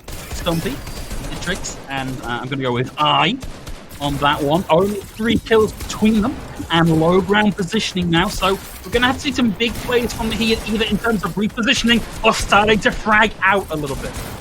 We'll see, watching the health bars in the bottom left, that D3 and I in a lot of trouble here. Stumpy in a position now to maybe take some of that high ground control away by playing in low ground, but he's also going to have to contend with the closing and the moving of the ring. Oh, that's a lot of damage in, and as soon as we were over with Mason, he's going to be knocked out, and Rubabs and Maestroni not in the best of positions here either. Rubab's going to be taking a lot of damage in the meantime. I believe caught out in the storm, given by how that's going. This is a very dangerous position for this team. Very dangerous, but very good crash by D4 Maestro, closing in the gap and going into edge zone here. Oh, lands the shot, gets the knockdown. That's going to be Dennis taken out as well from our first round team last time, but can't get the duck and the dive on that one. Will be taken out, and QG in a position to maybe bring his team back from the brink. Here with Reason, who's taken a bit of a flak into the shield. Will have a little bit of time there just to pop that small shield potion. Gets it on top, gets underneath, fires in the shotgun and takes them out. It's all ramping up here, Torres, as we enter the final few teams left in the match. This looks like easy money here for Noah and Reason. And Reason, let me tell you that he's in his zone here. 7 eliminations already. 21 points just from this elimination. Yeah, Queasy down. And Reason playing from up on high like a literal god of Fortnite, able to rain in the damage and the thunder. No one is contesting him. He can wait this out. Nobody is in a position to really take the fight to him, and he knows exactly where Snipe is. He can see where the builds are coming through and can just pressure and pressure and pressure. He's going to keep moving. Lots of builds still available here, but Reason will eventually have to consider dropping to the low ground to maybe try and take this fight to him to really round this out. Only 6 players left in the lobby for us. Yeah, again, pretty good position here. And now he gets contested here from... Went for the high ground rotation and got the knock Reason's going to go down. I believe that's just Noah available now for that team. And, I mean, this is also 1v2. So he's got to find a way to take out 2 enemy players. Diego's in the storm now. He's got no shields. He's taking damage. He's got to get out again. He might not be in a position to do it. It's going to go down to the 1v1, and that is it. We are down and out, and that's going to be Rex, the final player left in the lobby. Again, victory royale with 10 kills here from Rex, Daddle, and Cutie. Huge run for them. Yeah, that's absolutely massive. And 8 kills specifically from one player, like not spread nice and evenly across the team, 8 and 1 and 1. I think we've got a reasonable guess as to maybe who the fragger is in that team, yes, just exactly. as a low-level analysis there. Yeah, that's a low-level analysis. I think it's pretty clear who's the fragger on this team, but it was also very, very nice to see how Reason, Noah, and his teammate played out the high ground there. Pretty unfortunate because I didn't quite hear the opponent coming up there, maybe with a bounce or crash pad or flopper play. Flopper players always the players the pros are looking for. Very, very nice round there. Yeah, and I do wonder if Reason had maybe held on to the high ground. I sort of understand the impetus to drop down and finally take that fight to the opponent and secure the kill point and secure that placement. Maybe if he'd held on like 5-10 seconds more and waited until he like definitely had a nice easy opening, didn't have to get through any walls, didn't have to try and outbuild anybody, maybe that would have gone differently. But another very high scoring round for our team from Spain. The second place finish. I didn't quite catch the number of kills they had, but second place finish is 33 points to add to 65 already. So this is looking to be a great grand final for this team. Yeah, I think consistency is key for them because I don't think they are like overall the best fraggers from what I saw there, but they are so consistent. They're good, good rotation, good. Good placement, and they're taking the action when they have to. Very nice. Yeah, it says a lot potentially about the in-game leader specifically to know what the correct rotation is, and the fact that we've seen them consistently take this top of the map, high ground, playing up in the clouds approach, and for it to have worked out twice in a row suggests that they've got a game plan, and it's going to be up to the rest of the teams to have spotted what that game plan is and to start doing things to counter it, because you cannot let them maintain that high ground control for the entirety of the final 2 minutes of the round, because they're just going to keep doing this again and again. Even if they drop down and get knocked, they're still going to finish with a number of kills and a second place finish, and that's sort of consistency is what's going to win out for them. Yeah, and I was pretty surprised that the one player pushed Noah and Reason there, and I think they were surprised too because they tried to went down 1 or 2 layers there, and because they run out of mats. I'm not quite sure how many mats Noah had there, but Reason ran out of mats. He had like 10 builds left. And pretty unfortunate that they got pushed there, because I think they would have saved the victory royale there if they wouldn't been pushed there.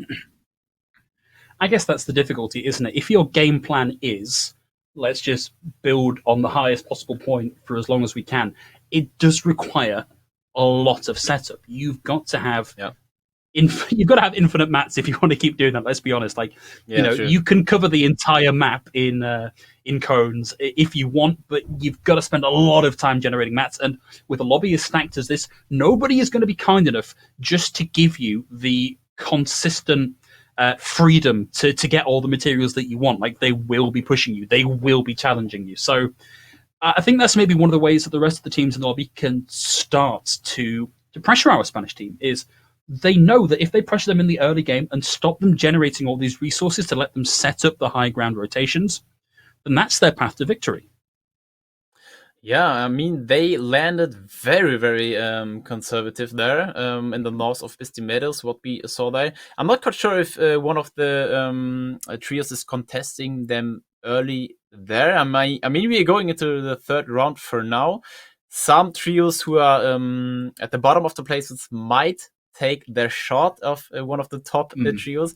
Very, very curious to see how it works out there again, or if they even, or if they switch their landing spot. Might be possible too.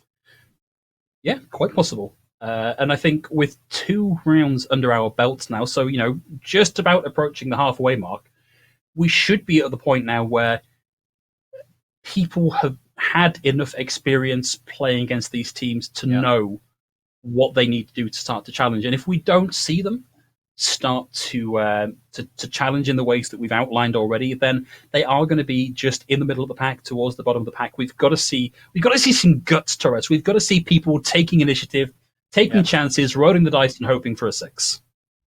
Yeah, definitely. And the difference between round 2 and 1 was quite easy to see. We had, from my perspective, a very slow play in the beginning of the second round.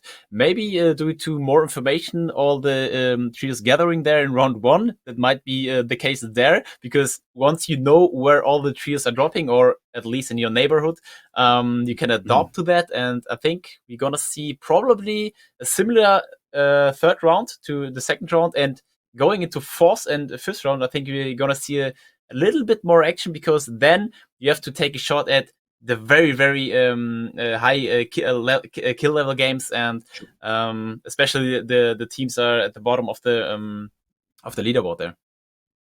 Yeah, there comes a point where if you've been playing conservatively for the first 2 or 3 rounds, you know that continuing to play conservatively is not going to get you the results you need. Like, you then need a massively frag out round, like finishing first. If you're middle of the pack by round 3, you've got to start not just finishing high, but getting frags to make up for the fact that you didn't finish high in the first round. So with 2 rounds out of the way already, the lobby isn't set, but it's certainly stepping in the direction of being set. Like, when we get the leaderboard up, we'll have a better idea of just how big the gap between our top 5 players, our top 5 teams even is. And still all to play for, but if you want to be playing for it, you've got to start showing some balls. Yeah, definitely. And it's not a qualifier; it's a final. And if you want to money tonight, you have to pop off if you're at the bottom of the leaderboard. Yeah, it's finals, and not only is it's finals with a considerable cash prize on the line. Yes. Like, you don't win by being timid. You win by playing smart, but playing aggressively and playing confidently. And that's why we're seeing our Spanish team doing so well at the top, is because that's exactly what they're doing. They've got a game plan, they're going in, they're executing it, and when they need aggression, they're being aggressive. So we are, ladies and gentlemen, just waiting on news of whether or not we're likely to get an interview this round. And if we don't have an interview, we'll just move straight on into game number 3, which will be our halfway match. And that's the confirmation. Unfortunately, guys, still nobody wants to talk to us. And, Torres, I could almost be offended. Why would they not want to talk to us? I'm not sure. Usually, most of the players, they want to talk us, so maybe they are very focused, or they are mixing up their tactics. I don't know. What do you say? I think maybe between the two of us, we've got too much facial hair, and they find it intimidating. Maybe. Between the two of us, too manly, too imposing. Anyway, hopefully, maybe at the end of round 3, we'll find someone to come and talk to us. But in the meantime, we are just going to get people to queue up and buy their tickets onto the battle bus and get ready to go into our third round. So this is going to be the halfway mark. Unfortunately, guys, we don't have sight of the leaderboard just yet, but I'm anticipating we will see our Spanish team, if not right at the very top with a considerable margin, still at the very top of that one. It's been a very, very strong opening couple of rounds for them. Yeah, true. And we also talked about consistency. I think with this point structure, you have to play some sort of consistent, but you have to also look for tags, which are so important. You saw one trio dying to a Storm Surge. This is not what you want to die for. Nope. And you have to find a mixture between the kill points, which are with 3 kill points. It's not bad, but it's not that high if you consider the placement points. So if you play consistent on placement and get your kills mid and late game, it's going to work out for you. The thing that I like about the Storm Surge mechanic is you sometimes, if you didn't have the Storm Surge mechanic in place, you can see teams just hide, and they hide, and they hide, and they hide, and they get, 30 points just because they were never in a fight with anybody. And sure, they don't get kill points, or they only get the couple of very safe kill points that they just third-partied. By having a mechanic that forces people to do damage, we see teams having to take the initiative. We see them forced into situations where they've got to get in and they've got to start doing damage. And you can't assume that you've done enough damage, because during the Storm Surge, you can be overtaken. So like the Storm Surge is, okay, guys, fight until the Storm Surge is done. So it's great. And I love the additional speed that it adds to the game. Yeah, true. Especially if you are under Storm Surge, you're not in your comfort zone, because you have to make a move. And if you have to make a move and you have the pressure to make this move, you're going to make mistakes probably. And this is what we saw in the last round too. You have to leave your comfort zone. You have to make the move. There will be potential mistake. And yeah, I like a Storm Surge too, because you could potentially hide all day until the end if you have zone, and get some big placement points for nothing. So I like it too, and I think the server resources like it too. 100 people in the last zone, that's really not so good. No, maybe not. But that does seem like everybody is in the battle bus and ready to bring us into round 3. We are now getting ready to go past the halfway mark, and the fight is on. Mongrel in the top right, and Wave Rax down in the bottom right. Neither landed just yet, but looking at the map, it's a nice wide spread this time, Torres, although Doom's Domain looking a little bit contested too. Yeah, true. Nice little split up here from all trios. I just see one guy landing Authority there. That's so uncommon. Nah, that's unfortunate. One last two we did see a little bit of in the last game just gets absolutely lasered down by Mr. Savage there. That's a really unfortunate landing. See Mongrel here very early on in the game. Not really a lot to say at the minute. He's just looking to firstly generate some materials, and secondly try and find a couple of chests, find something to start this fight off with properly.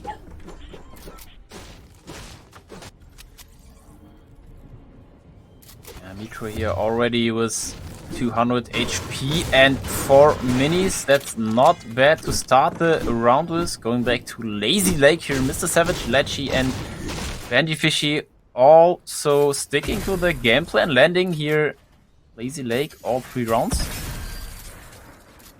Looks like we're on board with Andretta again at Dirty Dogs. Will find a line through, has the high ground, gets the knock, and we see 3 players go down inside the space of a second there. But that was great from Andretta. Already has 2 kills on the board. That's massive. Yeah, that's pretty massive. And he killed Pepper, Fledermoss, and Camel there. I think they are also on top of the leaderboard, at least top 15 or top 10 there. That's pretty unfortunate to go down early for them, but pretty impressive move here from Andretta.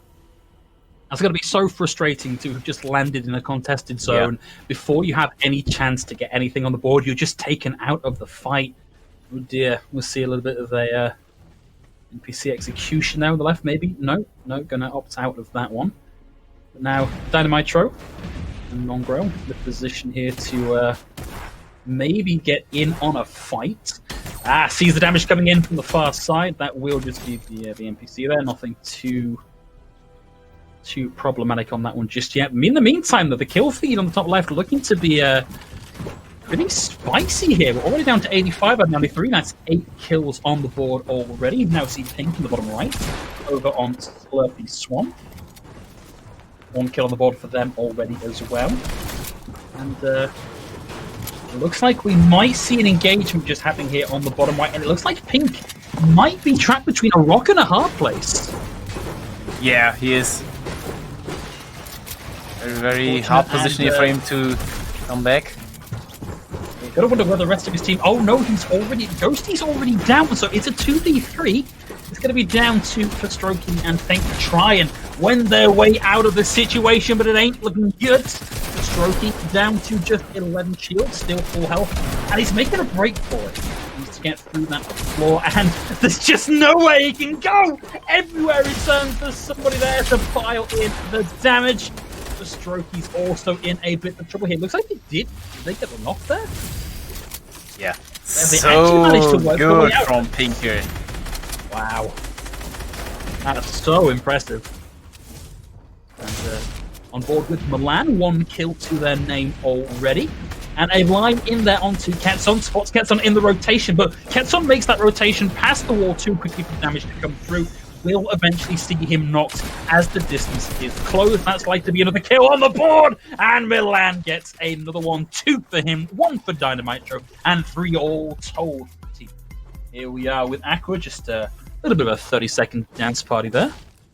We don't begrudge them that. Here for the double kill. Reason gets eliminated there, but I think they will revive him here back in Sweaty Sands. And yeah, already 3 kills. I think we will see them pretty good in the late game too, like last round. Yeah, and in a very lucky position there to be actually able to bring somebody back into the fight, which I don't know that we've actually seen happen so far on stream because this game has been moving so quickly. Nice high ground positioning here from Jan. Takes the angle, now starting to burrow their way through the build. Knows there's got to be at least 1 person down here. Builds out, runs down the wall. Sees them down on the low ground, and this is great. Maintaining the high ground position, pressuring them out, not giving anybody any way to rotate out of that incoming damage. The power that just maintaining the high ground has in winning these fights cannot be underestimated, Torres. Yeah, analyzing their playstyle right now, it seems like this is a team who has to make a move here. And pretty aggressive from Jan, Destro, and Marvin, and I can tell you so much. 9,735 arena points. He was grinding the last days. Oh yeah, that's a lot. Yeah, that's maybe all Fortnite no sleep. And this is ballsy from Jan, Destro, and Marvin because the team that they are up against here is our current, what we suspect to be first place team. So you've got to be pretty confident that you've got the angle on them and that you've got the resources that they don't have. And this is great, and as an adaptation strategy goes, they are denying this team the high ground. They've taken the high ground, and we've seen just how powerful that is. And I kind of wonder where the Spanish team is going to go to get out of this situation. Pretty hard to find a way out here. I think they might have to fight this. Yeah, they might not have an option. Ooh. No. That's one way of doing it, though. A lot of damage there onto the build. Forces Destro, Marvin, and Jan onto the low ground for now, but has that bought them the space to get out of this, or are they looking to close the distance? Everybody is now playing more or less on the level here, and this has been such a chess game here of them trying to reposition and find a way through. Now notice where they are as the builds come through. And it was a stay of reprieve, a stay of execution there for the Spanish team, but they're not out of the woods just yet. Jan takes a knock to the shields, and the damage is going to come through. Looks like our Spanish team have found a way to rotate around and start to pressure Jan, Destro, and Marvin, but they have bought themselves a little bit of safety. Very good combat shot here from the Spanish team, now pressuring the guys above them. Yeah, man, this is going to be such a good pushback, and that is it! Destro and Marvin both down. It's down to Jan to try and turn this around, but it's in the 1v3. How can he possibly make this happen? He's on the back foot. He's got to start pedaling his way out here, because we are only at 26. If they finish here, if he falls out here, that's 1 solitary point on board for this team, and you need more than that. Where's he going to go, though, Torres? So smart from the Spanish guys, finding the trio of concentration here, and Jan is not going to survive. Man, he's not going to survive. He's got 13 HP, and the wolves are at the door. Will get a bit of damage on the back end, but that is it. Yeah, all right, Dennis, you style on him. But man, honestly, but Jan, that was such a good showing. That could have gone so much worse. Yeah.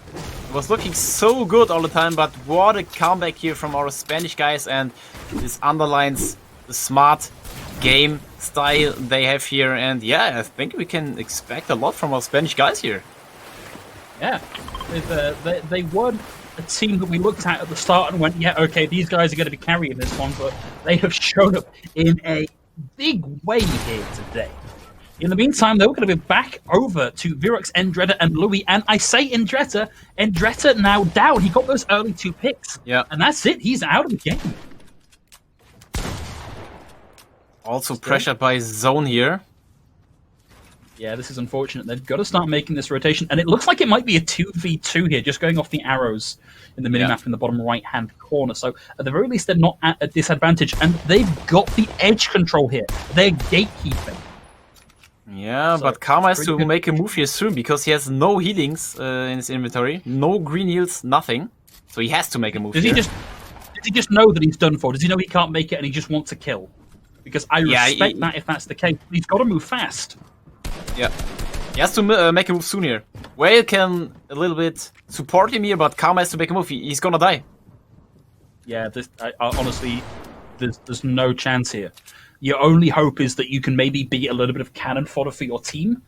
But it's in this sort of situation, I would have liked to have seen them make the exit that bit sooner. Oh, we'll get into a car, but good tracking here from Virox. Puts a lot of pressure onto it, and that might have been the destroy onto the car there as well. Yeah, didn't really understand here the move from Karma. He made no move. He just sort of bleed out there at the top of the buildings there. I think maybe the realization was that he knew he couldn't do anything that one, and so just conserved energy by bleeding out and saying GG, go next, wait for the next round and try a little harder. Yeah, maybe. I mean, I like the move of the car in terms of getting us up into a better position, but it's less than subtle. Like, it's so easy to track where you are just from the audio cues on that one. Yeah.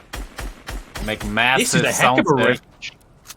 Heck of a range that Bill is trying to play at, even with the guns that he's got. I think maybe just trying to maybe get a cheeky knock there, but it hasn't seemed to work out for him. Still has all 3 people in the team, so in a position to try and work this out a little bit longer. Back over with Virox, who might be on the back foot here. Can't see who else he's got there. A lot of damage there onto his opponent, but no kill just yet, and he's got to spend a bit of time using up the last of his shield potion. He can't afford too many more mistakes here, as the high ground can't quite get in around the side before the build comes through, and is now backing away into the ring. He's got 8 shield, he's got 66 health, and he's got to start moving. But spots his opponent at even less health than that. I believe there are a couple of more low health targets beneath him, but he just knows that he can't afford to stay in that ring any longer. Back over with Noward, and 3 kills on the board for this team already, and they are just spraying at the walls and hoping for something to come through. It looks like they are in the middle of quite a team fight here. Yeah. And now we see some action here in Authority. We saw it was just single contested, 1 player landed in Authority, but now I think it's in center zone, and Authority in center zone is big. You can replace it all here. Just get as many as walls and stairs and cones as you can. And yeah, if you have like 2 or 3 more times zone lock, it's gonna be huge here. Okay, well, now we're retreating back to his team for now, and yeah, the advantage of being able to build basically inside another structure to add you just natural cover is great. It makes you so much more defensible. But of course, it does mean that you have that bit more work to do to get at your opponent as well. So the game slows down a little bit here. Nobody is out of the woods just yet, though. Oh, and they got zone again. Authority is in the center of the zone again, so we might see some work here, putting down the buildings of Authority there and replacing as much as they can. Yeah, I mean, when you think just how out in the open the rest of our games have been today, it's going to be interesting to see how the teams we've seen do well manage in this next round. We're here with Stumpy, and looks like we see Stumpy, Dietrich, and I in the middle of another fight here. Can't quite get a picture on who it is they're fighting, though. Reason with a kill against Milan. Maybe we can have a look at this fight, if possible. I believe that was over in Authority. We were just on with Milan in Authority, so I think a lot going on over at Authority if we can make the swap over. I think it's on Salty Springs here, as we can see on the bottom right. Aqua going down. Well, there's the knock on to Aqua. Rezon and Noah still in this one, though. Might be in a little bit of a position here to maybe with Rezlo. We do see Aqua just holding on for now. In a position to get the res. Yeah, okay, looks like they did get the res in. Aqua's going to spend a little bit of time getting healthy and back into the fight because this fight is a long way from done just yet. Noah's going to try and close the distance here, and it looks like it's Mongrel. Oh, it's just Mongrel left. It's just Mongrel. He's down to 10 shield. He's down to 20. He's down to 0. And that is it. That could have gone so much worse for these guys, but they managed to bring it back. And 6 kills for them as well, Taurus. Definitely. Speaking about the aggressiveness of this trio, they confirm it here again. 6 kills already, which is worth 18 points. The way into the next zone is not that far, so they might not get into trouble there. Cooler, Aqua there, a little bit low, but Noah with 2 minis. And a crash pad. Got a bit of a slow down in the game for now. Yeah. Have a look at the multi-view here. Raverax in the top left, and Sammy from our Spanish team down in the middle section there, and they're back up into the top 20. Maybe not quite the kill count that we've seen from them previously, but of course this is not even quite the halfway mark. The team's left in this, so there's still 9 points on the board for them, plus the placement points. So not terrible here. Nah, not at all. I think 3 kills, this is very good for them. This is 9 kill points, and I think through their smart playstyle and their good position, now you see in the center of authority all the trios showing up there. I think it's going to be a good round again for the Spanish guys here. Could be. We're going to be looking for them to see whether they can make that high ground strategy work in authority when everybody else is going to be presumably playing under a lot more natural cover. So this is going to be the real test for them, whether they can adapt their strategy. Oh, this could be potential. Back over with Lecce. Yeah, bad lucky for Reason, Noah and Aqua, because all of the center are potentially focusing them right now, and if they don't get zone, next zone, it's going to be so hard. Yeah, this is really unfortunate. Imagine having to try and close that distance when you just got Lecce just beaming you down, knows exactly where you are, will find a shot onto the shield there. That's all they've managed, and actually we're seeing that team manage to get into cover. And Lecce still the high ground control. And Torres' pick there for team of the finals. Still a long way in no man's land over there, and not an easy rotation to get into an advantageous position. Yeah, I can tell you so much. They are praying for next zone.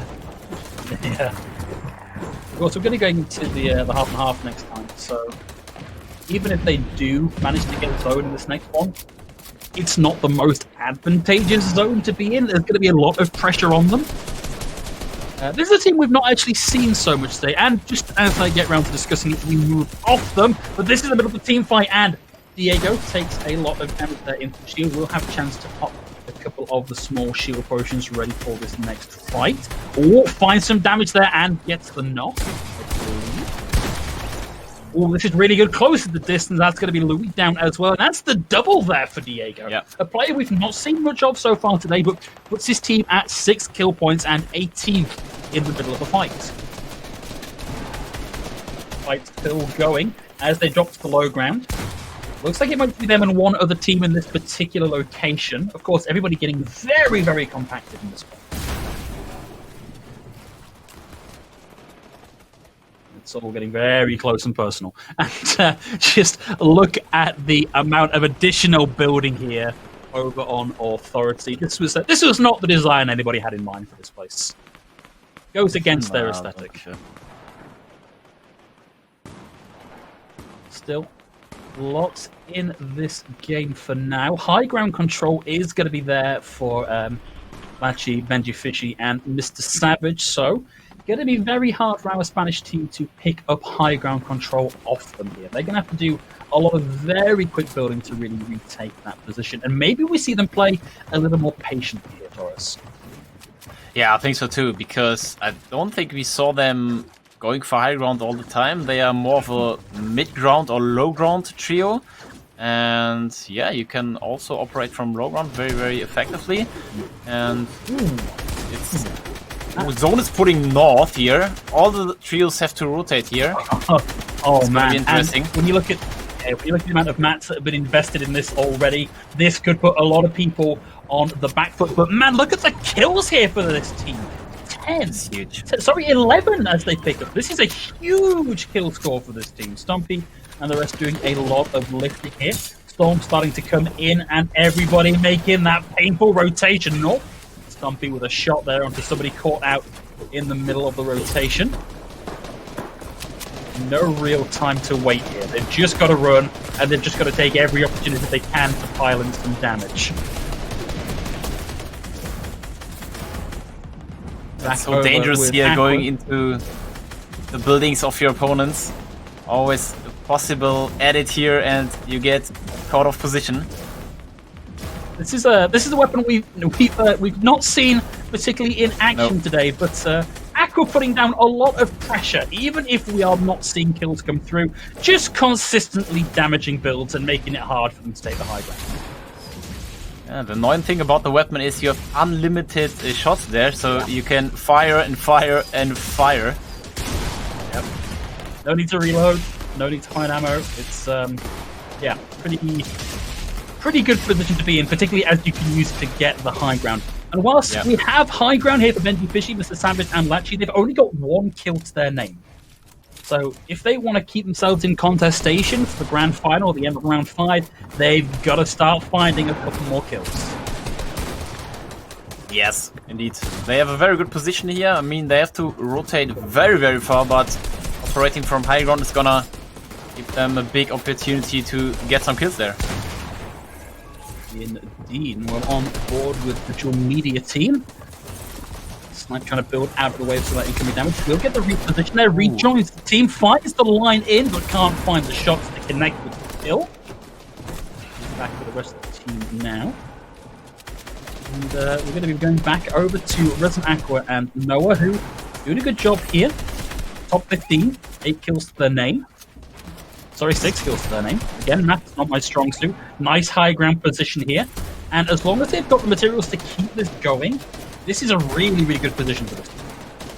Yes, indeed. This is similar to what we saw last round, and if they could save the high ground here for another 1 or 2 minutes, it's gonna bring them in a very good position for the placement points. And that kill feed really starting to hot up now. We're down to the top 14 teams, 30 people left in the lobby. And high ground still here for Aqua. Drops down a little bit as he attempts to maybe get a wrap around, find a different rotation and find an angle onto the enemy target, but won't find it now. And we tagged away for 30 seconds, and we lose Lachi, we lose Benji Fishy, and now it's down to Mr. Savage to try and keep this going. Only 1 kill to his name, but we'll get that reposition up onto the high ground. At this point, you've got to assume he just wants as many placement points as he can, because it is a 1v the rest of the lobby here. It's a difficult one. We'll find a bit of a shot there, hoping to maybe do enough to get a kick into that 1v3, but won't quite manage it. Queasy, 6 kills on the board for the team, now in the storm. The ring's going to keep on moving here. This is where the kill feed is really going to start to smoke with the speed that it moves at. Takes a bit of a shot there from the high ground. Looking to try and outbuild his opponent here. Can't quite find the rotation though. Will have a moment safety for now. And that's Mr. Savage down. That is that team out yet again at number 8. No builds anymore for Queasy here. Getting pressured up for high ground. Yeah, where do you go here? What can you do? There's not really any way you can go. You've just got to hope that you can close the distance and find some damage. Hello, catches someone in the middle of the build, close the distance for the team, and we'll get the pick there. That's 8 kills on the board for Queasy and Co. Yeah, perfect move there. W Keen, the solo player there, getting some additional mats. Look at the kill count. Look at the kill count here. This is ridiculous. And this is exactly what I was talking about before we went into round 1. This team has high potential to pop off at any time. This is quite the showing. This is the potential clawback at round 3 here. If they can keep this going all the way up to number 1, they're in a great position to really storm their way up the leaderboard. But this is another team with a lot of kills on the board, 8 and counting for PCH, Rioa, and Decide, and they're not out of the fight just yet. They're looking for more. They're in the storm, though, and they're running low on materials. PCH doesn't have anything left to build with. This seed is going to be knocked down and slowly running out of health. It's now down to them. 10 health, 0 health, and down, but a good showing all told. 2 teams in the lobby, 1 team in the lobby, and that's going to be a #1 for a reason. Aqua and Noah and my days. Look at the kill count here. This is ridiculous. 18 kills, Phil. Oh. That's like we could have sat out the last round. We can sit out the next round. Like we've done the work. That is. Oh my I can't believe that 18 kills. It's a ridiculous performance. Honestly, I don't even have words for it. Huge. The thing is, this is 18 kills, and this is not a normal arena round. This is some sort of a pro lobby, and this was a hell of a pop-off game from Noah Reason and his teammate there. What a performance! Amazing. I mean, look, you know, I coming into this, I don't have the depth of knowledge of these players that you do, and so I took you at face value, Torres. Went, okay, Torres says these guys are the team to watch. I'm going to believe Torres. And then I watched in the first round, I watched in the second round. Maybe Torres doesn't know what he's talking about after all. But that was the turnaround. That was exactly what we were looking for. That was just phenomenal showing. If they I can also do that, told you about the high risk. I also told you about the high risk, no? Yeah, fair. I don't want to malign you. I don't want to say that you don't know what you're talking about, because clearly you do. You proved me completely wrong on that one. And honestly, even a middling performance in the next couple of rounds from that team could see them place in the money quite easily, because that was 18, 30, 46, nearly 50 points on kills in that round alone is more than a first place finish. Like that is such a turnaround. I want to see the leaderboard now. Like I wanted to come up because that was I think there was an 89 really. Points round from them, which is so huge. But I can tell you that much: they will not slow down. Yeah? They will not amend any of the playstyle. It's going to pop off. Maybe again, we'll see. But I think they're landing Sweaty Sands there. Some of the trios might avoid now Sweaty Sands because they are in very good shape. Yeah, I'd avoid Sweaty Sands after seeing that one. Frankly, that was that was quite the showing. But we are now just past the halfway mark, everybody. So what we're going to do here is we're going to try and line up an interview for you. But whilst we're trying to line up the interview, we are going to throw to a very quick break just to give everybody a chance to get a drink and come back refreshed, ready for the final 2 rounds. But don't go too far, because we're only going to be gone for a couple of minutes, and then we're right back at you with the action.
Jetzt ist nichts mehr so wie früher. Jetzt pendeln die Menschen. Jetzt rücken wir zusammen. Jetzt wird man informiert und unterhalten. Jetzt ist da Werbung dabei. Jetzt schreiben nur trotzdem echte Journalisten. Jetzt sind wir Pioniere. Jetzt glaubt das wieder keiner. Jetzt sind wir wieder die Einzigen. Jetzt ist 2019. Jetzt ist unsere DNA seit 20 Jahren.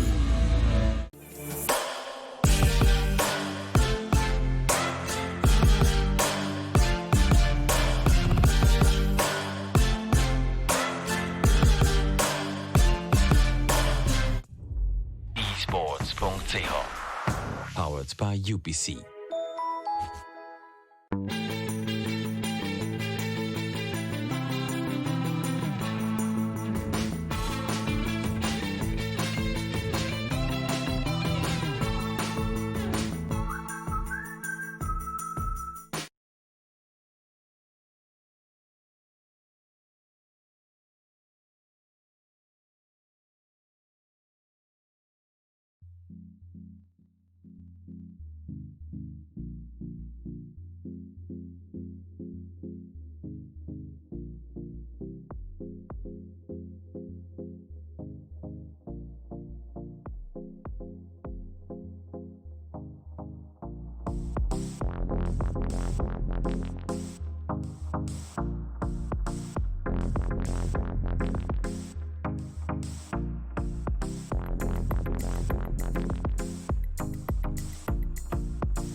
Welcome back, everybody. Told you that we weren't going to be long. Here we are, back with you, ready to go into our penultimate round. That's right, round 4, ready to go. And Torres, I don't know about you, but I was sort of getting ready to go. Okay, it's a done deal. Our Spanish team, they've done the distance, they've done the work, they've got the 2-game lead. But that was such a surge back in that last round. Nearly 90 points on the board. Yes. That's gotta be it. Like, that's gotta be putting that team right up there in contention for the money.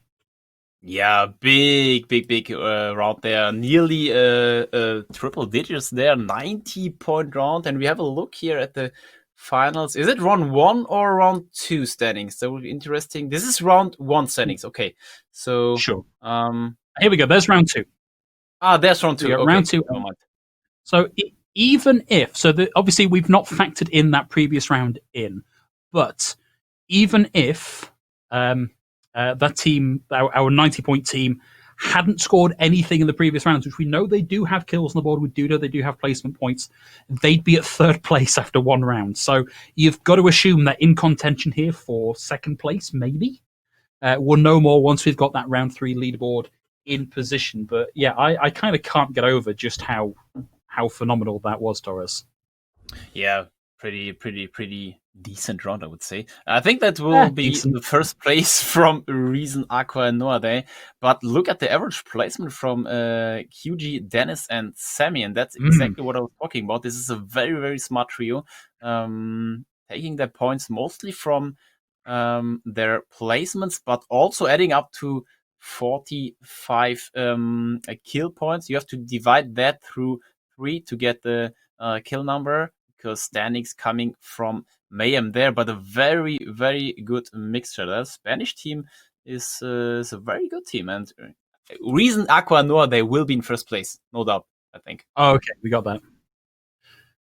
Yeah, of course. Sorry, I was looking at that and forgetting, of course, that it was Reason Aqua and Noah who were already at 80. How have they an average placing of 16 and 48 kills is crazy. Honestly, it almost beggars belief. So yeah, that's a first place for them, and that's suddenly there is a lot more work for our second and third place teams in this next round. Like they can't rest on their laurels anymore. They've got to really go for it now. Definitely, and looking at the leaderboard, you have to see you have to have kills too, because 6.0 at place 15, if Noah, Kizzy, and ADFN, they don't have a good mixture of kills and average placement there, because 6.0 is a very good average placement. Yeah, it is, and it's what that suggests is they're trying to play this patiently and just get a high placement. But as you say, it doesn't work. You can't play like that. You've got to get both. You've got to be getting your hands dirty. Speaking of which, we're ready to go for round 4. Aqua in the bottom right here. And looks like we might have another bit of a contest at Doom's Domain. I think that might be 3 teams landed there, looking at the map. I think it's 2 teams in addition to the NPCs, maybe. Sweaty Sands, maybe some early action here with Reason, Aqua, and Noah, our trio popping off last round with a huge round and 90 points. You want to see some action here? And we will. Yeah, man, you want to be the team that takes these guys out here, because if you take them out here with no points on the board, you've done a lot to massively upset how this goes. Bit of early shielding here for a reason. Not heavily contested just yet, and a nice little opportunity to pop some mushrooms and really make themselves nice and sturdy for this upcoming fight. Instead, we're going to move over to Pink, Wayfaray, and for Strokey. Again, not looking particularly heavily contested over here in Slurpy Swamp, although there is at least one more team over in Slurpy Swamp proper. Yeah, one team here at the east side of Slurpy Swamp, and another team west side there. Enough space for 2 trios. As we see our interestingly, this has been a much slower game already. Like normally we've had, I think in the last round we saw 2 kills come in inside the first couple of seconds, and so far the kill feed laying kind of cold and dormant for now. Yeah. As I say that, we will see FN Lewis get knocked by Marvin. The chance they might be brought back into the fight. Very, very interesting dynamic here, because usually a cup like this with 5 rounds is getting more unstacked the more rounds you play, but here you can see it gets even more stacked. I'm gonna take this one. Wow, that fight was over really before I could even start talking about what was going on there, and the kill feed suddenly lights up. 2 kills on the board already for Diego, Flash, and Juanote. And now they're in a build war. They have a high ground advantage here, and with that consistent damage into the build and into the player, that's going to be the knockdown. Noxy taken out, and actually another kill on the board here for Diego. A pretty good spot here for the Spanish guys here. Pretty much in the north of the map here, saving the first 9 elimination points. You have zone, you have enough time to loot up. Potentially a good big round here for the Spanish team. Ooh, it's a good start, but not for Gonzo, who is very shortly about to be Gonzo themselves. It's now down to Shade to try and make something happen here. He's going to have to back away. This is not a good position to be in if you're Shade. And, no, definitely not. We'll see FN Lewis back in the fight, but they've definitely lost Gonzo here, and they're not being given a lot of peace We will see the distance being close. They did get a bit of damage there. Destro takes some to the shield. Wow, what a shot from Shade! But Jan's going to knock him down. That was nearly so good. And Shade's going to get thirsted out here. F and Lewis, the only one in the fight for this team. And it's a 1vx. And those are pretty hard to win, Doris. Yeah, and this fight could potentially go into both fights here. And that was a nice build to interrupt the damage, but the rotation was too quick. They come around the side, and that's the entire team taken out and 4 kills on the board. Back over with the rest of one of our team, Arrows. Panic has an angle here, thinks they know exactly where the enemy team is, and you can see Kudi down there on the low ground. We're now back on board with Rax, who is on the low ground position relative to our Arrow team. And just playing it patiently for now. No reason to rush the storms. Looks like we can also update you. We have the top 5 coming in after round 3 ready to go. So that is quite a shoot up the leaderboard. 168 points for Rezon. They're not quite clear here. Another good round from the Spanish team. Could see them knocked off that perch, but it's getting very close at the top here. Very, very close. And what a round putting them in top position here. Reason, Aqua, and Noah. 34 kills combining with an average placement of 11.0. Impressive. Oh, what hit it! Lined it up perfectly, took down the wall and took down the player. Wild goes down. That was such a play from Rax. I'd love to see it. Will get the knockdown there. Oh, takes a bit of a winging on the way through, but will survive that one. Finds someone else in the middle of that one, looking to edit round. Looks like that's a 1vx, with the X in favor there of Rax. They are going to lose Goody here, though, so it's down to Daddle and Rax. And I believe that was the knock there onto Karma. And they will win out that fight. What a play there from Rax. Rax, what an impressive box fight skills showing up here from Rax. Pretty impressive shots here from him. And another really unfortunate showing from a team that we were sort of expecting to be putting up big numbers here. We're already down Benji Fishy, we're already down Latcher. It's down to Mr. Savage with no shields and a pretty poor loadout here. That's the high ground for now. And honestly, if you're Mr. Savage here, do you even want to take this fight? Do you just want to get into a position where you've done enough damage to survive the next storm surge, but don't get too heavily invested in a fight? The thing is here, he has to survive, somehow collect the cards of his teammates and try to rest them, and yeah, only trying to find a way back into the game here. The only option. Yeah, difficult position. Speaking of difficult positions, ArtSkillz trying to encroach upon the space here of the team in the red. Damage is going to come through, but the stairs come in and stops of that coming through. Damage being exchanged both ways here, and Laxus down to very low health. There's Mig on down, but it's a 1-for-1 traders. Laxus is going to go down here as well. Will find the spray, but won't find the pick. There's the knockdown, suddenly down. Is that enough for them to win the fight? They're in a position here to res Laxus and get back into the fight. Looks like it might well be. 4 teams here around. Oh Lazy. no! Oh no, this has gone horribly wrong for them suddenly. ArtSkillz going to go down. Yes, they did get the res. And that's going to be it and done. And now they're in the storm. They can't really afford to keep that fight going any longer. Mr. Savage going to be looking to play aggressively here. Saw there was a team fight going on. Thought he might be able to get the third party, but realizes that he's outnumbered. It's a 2v2v Mr. Savage. And he's got to come up big here to find some numbers. Oh, he gets a pick. That's another number on the board for Mr. Savage.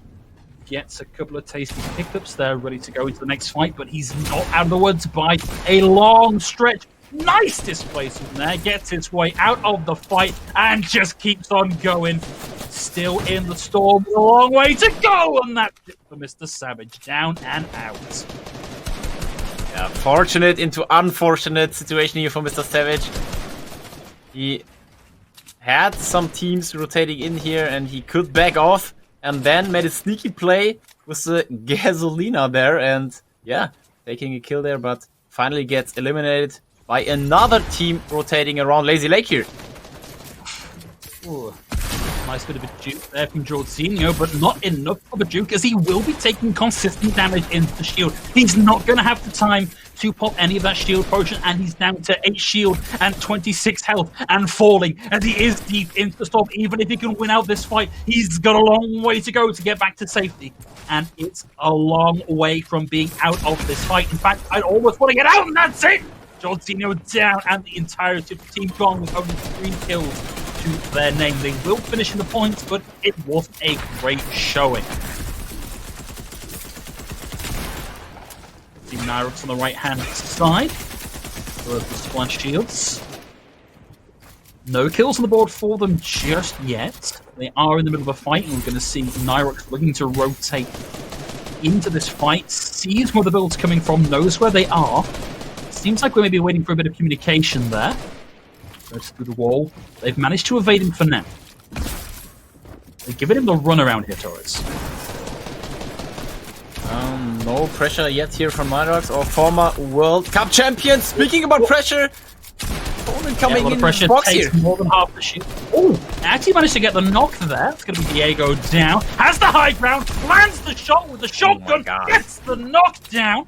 That's huge. Diego and X-Smash both now down, and the kill on the board for Nyrox. Not out of the fight just yet. Executed. So there may be one more teammate down here. Oh, nice destruct onto the floor there. Knocks Milan down onto the low ground, but not quick enough to find the pick. And it's the door in, gets around, looking to take the rotation around the far side of the build. Wants to try and outpace his opponent here, but his opponent building far too quickly for him to really get anything done. He's on the same level, but he drops down. Not in a position to rain the damage in, and might have lost sight of his opponent here, Torres. Yeah, I think they are fighting Milan and Mongrel's trio, and I watched the kill feed. I think Mongrel and his trio were some sort of a W key round here, and now paying the bill. Yeah, the Piper will come calling. You will have to pay them at some point. And yeah, that's unfortunate, Milan. They took a minute there. They saw you. They knew what to do. That's unfortunate. And oh, that might be. I haven't actually seen that yet in play. Dr. Doom's critical bomb on that one. I think we just saw it once. It's like a big ball or some sort of exploding thing you can throw at your opponents every, I think, 15 seconds. Okay. But I think it's not gonna play that big of a role in the meta. Not sure yet, but that's what I think. But you know, it's if you've got a mythical that your opponents are not expecting you to have, sometimes surprise can be enough to really turn the fight around for you. Particularly if it's something that has the potential to do a lot of AoE damage onto a build, then that could be the real difference maker. But of course, difficult to get into a position where that really works out. I believe this is a team we've not actually been on board yet with today. Torres, Big Monkey Bilal, Kwani, Celestin here. I believe that's Celestin representing Aqueous Gaming as well. Yeah, Celestin, Bilal, and Kwani. Also a German team I know from some tournaments. Also more of a passively or controlled aggressive playstyle team. Not sure quite how many points they have in total, but they possibly making their points here, holding some shield there at Salty Springs. Looks like we're in the middle of another team fight here. Nice Strone. Builds himself a temporary shelter there to just pop that small shield. And looks like that fight might actually have fizzled out just as we got onto it. As the storm is going to start to close in. But if you look in the minimap on the bottom right, in order for this team to get in and close the distance to meet the ring, they are potentially going to have to fight one, if not two teams. Ooh, has a line onto somebody there. That damage was just onto the car. And my Strong just gets caught out in no man's land and dealt with. And we're going to see the knock come through as well. Bilal able to find the pick on that one, and they're going to go down. MCS also being pressured here. Looks like we've not got any healing items for them either. Robaz does have a few, but he's not being given the space here to close the distance and exchange goods and services with MCS. And try and hide out here for now, because it's not looking good. They're in a 2v3 situation. This was exactly what I was talking about. Celestan and his trio there. They're patient. They're looking for exactly this situation to get their points. And yeah, they could potentially get some kill points here. Quite possibly. Already 2 on the board here for Mr. and Rababs. And now in the top 20. Has a line there onto Gecko. Looks like it might not want to take that fight just yet. I think too many different angles to consider really here if you're Rababs. And maybe they just want to start to close the distance, get into the ring, ready to go for this next fight. And this is where the fight's really starting to develop. You can see all the build happening over there just in front. I believe we're over with Aqua, who has one of those high ground positions we were just looking at. Yeah, they somehow slowed down here, Aqua, Noah, and Reason. You don't see 0 kills that often with these 3 guys here, but we might see some pretty decent late game action. If you just look at the minimap, like if you take the minimap as the example, like at some point soon, somebody's going to have to put their head above the parapet and actually start getting some work done, because look how closely these guys are all packed together in their individual towers. Eventually, the ring's going to move, they're going to get forced out, and we are going to see an absolute bloodbath. Yeah, zone is going to play a big role here. Yeah, Aqua showing some skills here. Yeah. Unconventional. I'll allow it. And we did see Stompy, I, and Dietrix get a pretty good kill score in the last game, but not in a huge position here to really round out the top of the leaderboard unless they really start to pop off. We will see a couple of picks come through there as Dietrix gets the pick onto Tuna. And, slightly unorthodox way to manhandle somebody there, looking to get that shakedown. Alive, and that's almost cruel, really, the way he was manhandled in the end of that fight. Tuna taken out at the end. True. So zone is gonna go north east there. Some trees have to rotate into the water. Yeah, I mean there is a huge amount of that zone which is more or less uninhabitable. Like you've got so much water. It's almost 50% water just looking at it. Yeah. So the amount, it's almost like having another half and half zone. Like the amount of space that you've actually got to work with. Obviously the damage isn't there, but like the amount of space that's up for grabs is severely limited here. So this might be a very quick concatenation on this round. We go back on board with using Andy Flex and Nate here. 4 kills on the board for them, with Grizzy being the big fragger, and a lot of damage there onto the shield from Grizzy as he makes the rotation into the fight. Looks like they want to close the distance and start getting some picks, but I think he's going to have to rely on the rest of his team to donate him some shield potions to keep himself in the fight.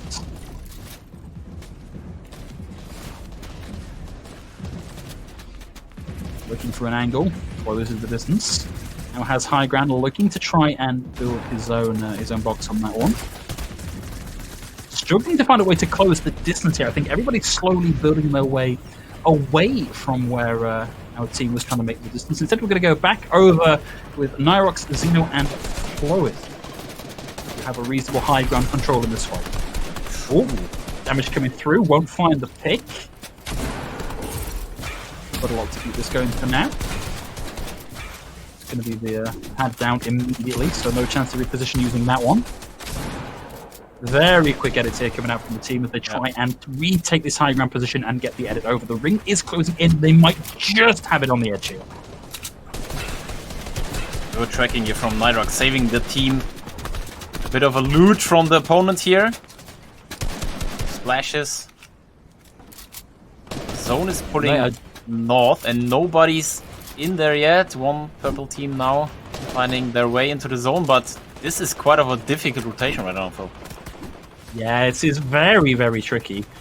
And a lot of people, because we have that sort of heavily contested zone where everybody had built their own towers, I suspect there are going to be a lot of people very low on materials to make this rotation. We're now down to the top 16 teams, so half the lobby, more or less, done and dusted. 39 out of 99 players left. And everybody's still trying to make that rotation into the half-and-half zone 5, and it's a slow rotation. Everybody down at the bottom half of that ring, I think, looking to just make the rotation as slowly as they can in line with the closing storm. And as I say that, the migration comes in. Bounce pads, the crash pads, the chili fish, so many more options in this season. Yeah, it really has opened up, specifically in terms of mobility in this most recent season. Yeah, they come through onto the window here from Mongrel, and a nice number of kills on board from Mongol, Dynamitra, and Milan. Reasonable high ground control will get a little bit of a splash there onto a retreating enemy who can't find enough to even knock out the shield. But if you can burn through resources here, that's going to be a pretty good way to make this go. Nobody challenging them just yet. And actually, do you know what? I was so caught up in what Mongrel was doing, I hadn't noticed it is just Mongrel on his own. Yep. I think they were on a W key round here. And Mongrel now alone, sitting on 30 mats, I guess. It's not looking too good for him, but he has the potential to pop off here, even as a solo. Well, back on board with our Spanish team, previous leaders, currently in second position, looking for a big round here to secure a little more standing. They'd really like that number 1 spot money, but so far struggling to find opportunities to find those picks. Nice bit of tracking there from Verox. Won't find the knockdown. We are going to lose Mongo here as well, so his team now out of the running.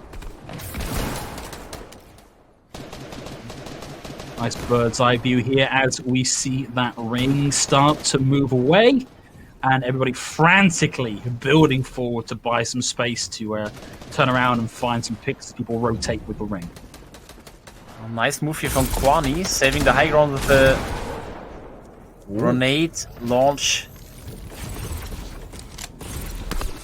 No, 27 mats. It's not gonna be so easy to held high ground with 27 mats. Let's see how it works out.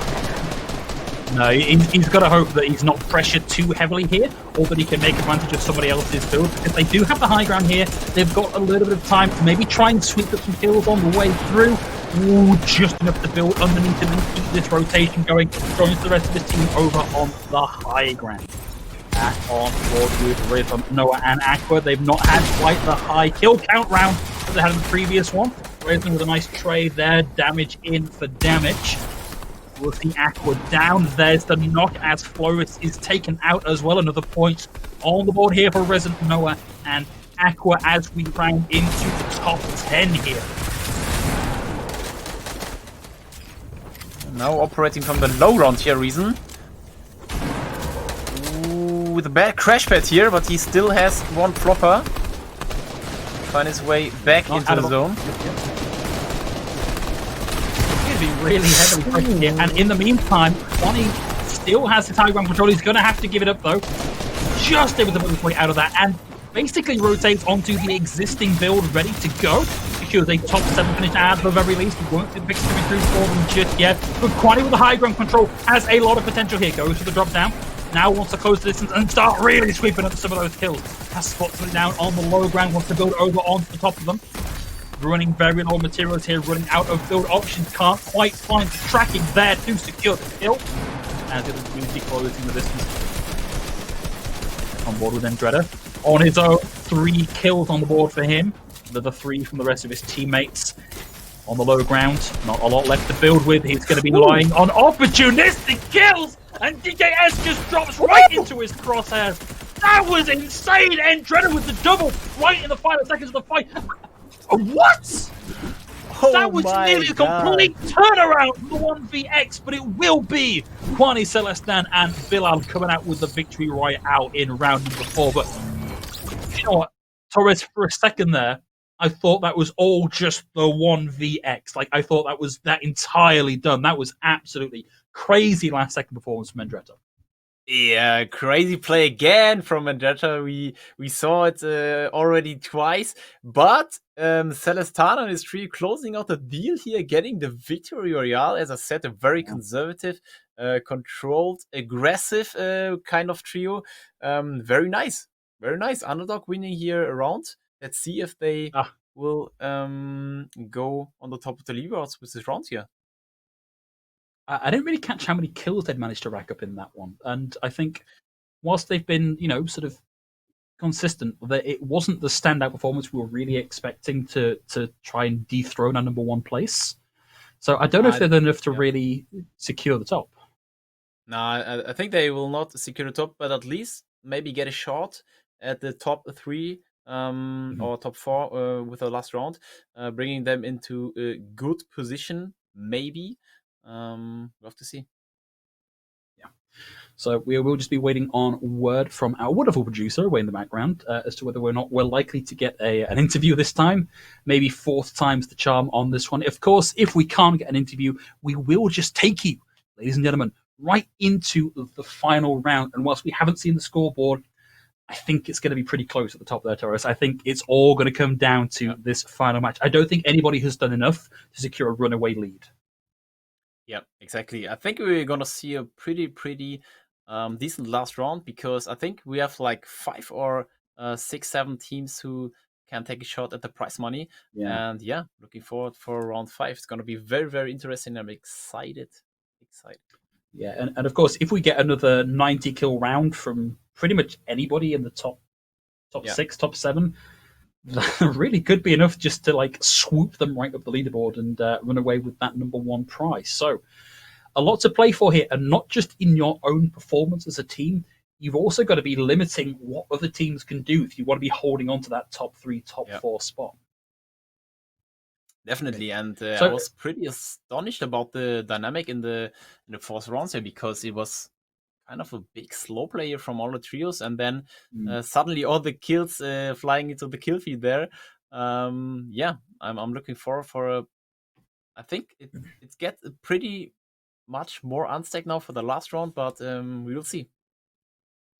this is kind of what you want, though. Like at the end of a really long series like this, that's had 4 qualifier rounds plus the invites plus the Rival Rock series, you don't want to go into round 5 knowing exactly who's going to win because it takes all of the oomph out of it. It takes all the drama out of it. We Yeah. want to go into this one knowing that it's still all to play for, and that's exactly where we are ahead of round 5. So no sign of an interview just yet. My assumption is we are still scaring off our interview targets, which I don't know what I've done to do that, but I apologize for whatever it was. Okay, so we are still waiting on figuring out whether or not we're gonna see that final interview. If not, we'll try again for round 5, but hopefully we'll get one for you now. Torres, just coming back to the game, have you had any? Has anything surprised you about what we've seen in terms of the meta, either in weaponry or in strategy, or has it been pretty much what you expected, knowing what we know about what's been vaulted and what's been unvaulted?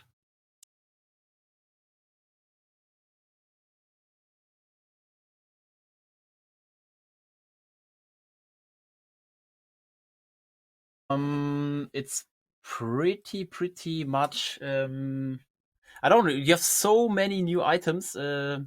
especially for the end game rotations. I saw a lot of bounce pads, and in combination with a crash pad, we saw the trio with Vidal. They're putting in their box a bounce pad on the ground, and then putting down a crash pad to get the some sort of mid layer rotation through the air. And if you're going too high on the rotation, you open the possibility for the opponent to laser you. So that might be some sort of new meta of the end game rotation. And what else did we see? I think the main thing is the spas, which is in the game again. We saw Reason put down some very effective work. He's a god box fighter, and he can one pump an opponent at any time. And I think we will see some very nice fights with a spas back in the game. Yeah, it's certainly a welcome return. Like one of the iconic Yeah. Fortnite guns, really. Like it's almost a shame that it was not in the game for so long because it was such an impactful game. And guys, to update you, it looks like we have actually got our first interview of the evening. So hopefully we'll be bringing that to you very shortly. And I do believe it looks like it might be Celestan coming in to talk to us today, Taurus. Oh, very nice. Speaking about shotgun meta, One thing I have to mention here too is that we didn't Okay, see so sorry, I'm the just going to cut you off there, Torres. Oh, We have good. actually got Celestin ready to come in. So rather than holding up and hold up getting back to his team, we'll bring him in and get ready to go on this one. Sorry to interrupt.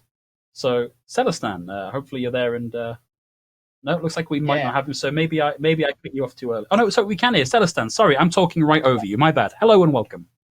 Hello. Can you hear me?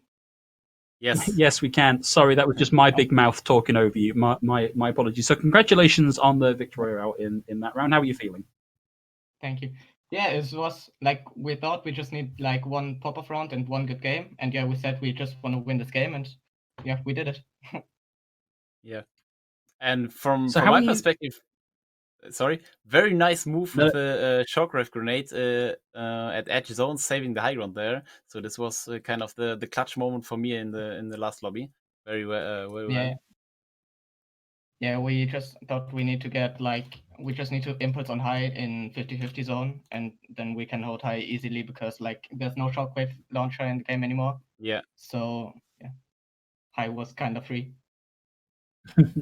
So one thing that we have seen in the previous couple of rounds is we've been referring to them as our Spanish team, routinely taking the high ground and making it very difficult for anybody to gain high ground control over them.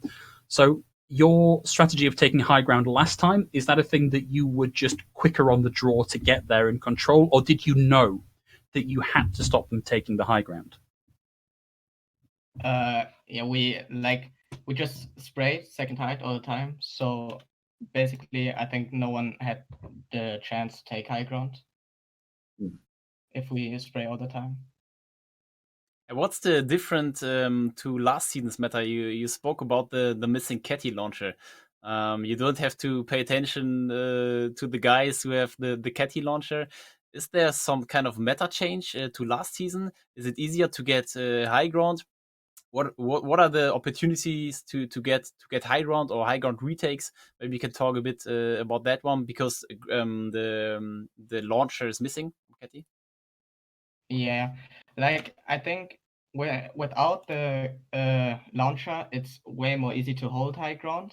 But you can, like, if you have 6 impulse nades or 8 impulse nades, then you can use them actually like the impulse launcher, but it's way easier now.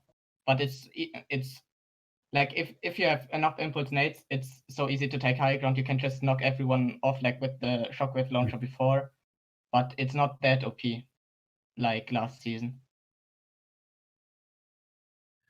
So same kind of meta, just slightly more balanced way of doing it. Yeah. So Yeah. Celestin, thank you very much. Thank you very much for joining us. Before we let you get back to your team and get ready for the final round, anything you'd like to say, and I'd like to say hi to whilst you're on broadcast?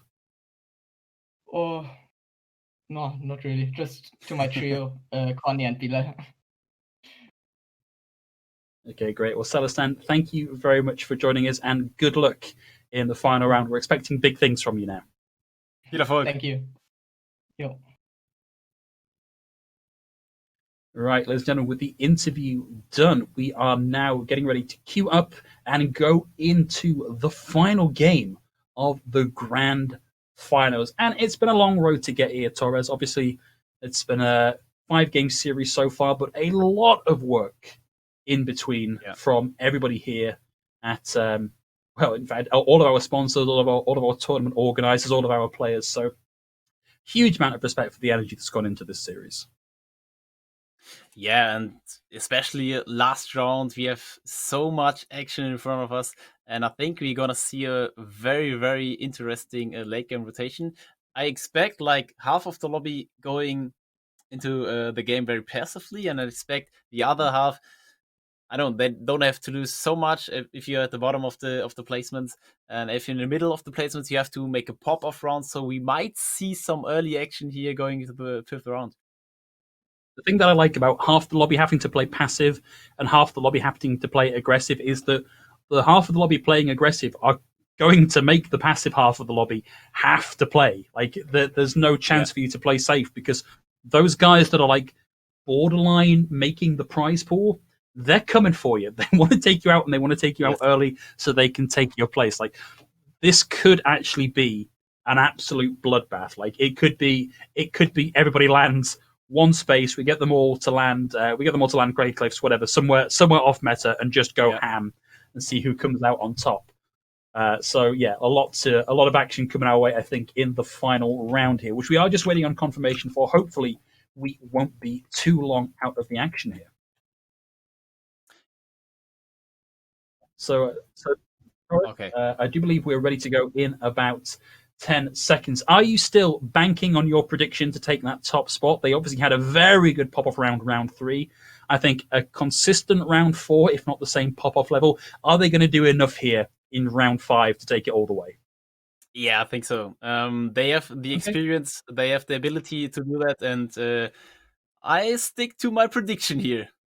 Okay, good. I like a man that'll stick by his convictions. And everybody watching at home, I hope you're ready. We are about to go in to our final round in the grand finals. Everyone is on the battle bus and are ready to go, and off the battle bus and ready to go. We've got Mason in the top right, we've got Mongrel in the bottom right, and we've got a lot to play for here.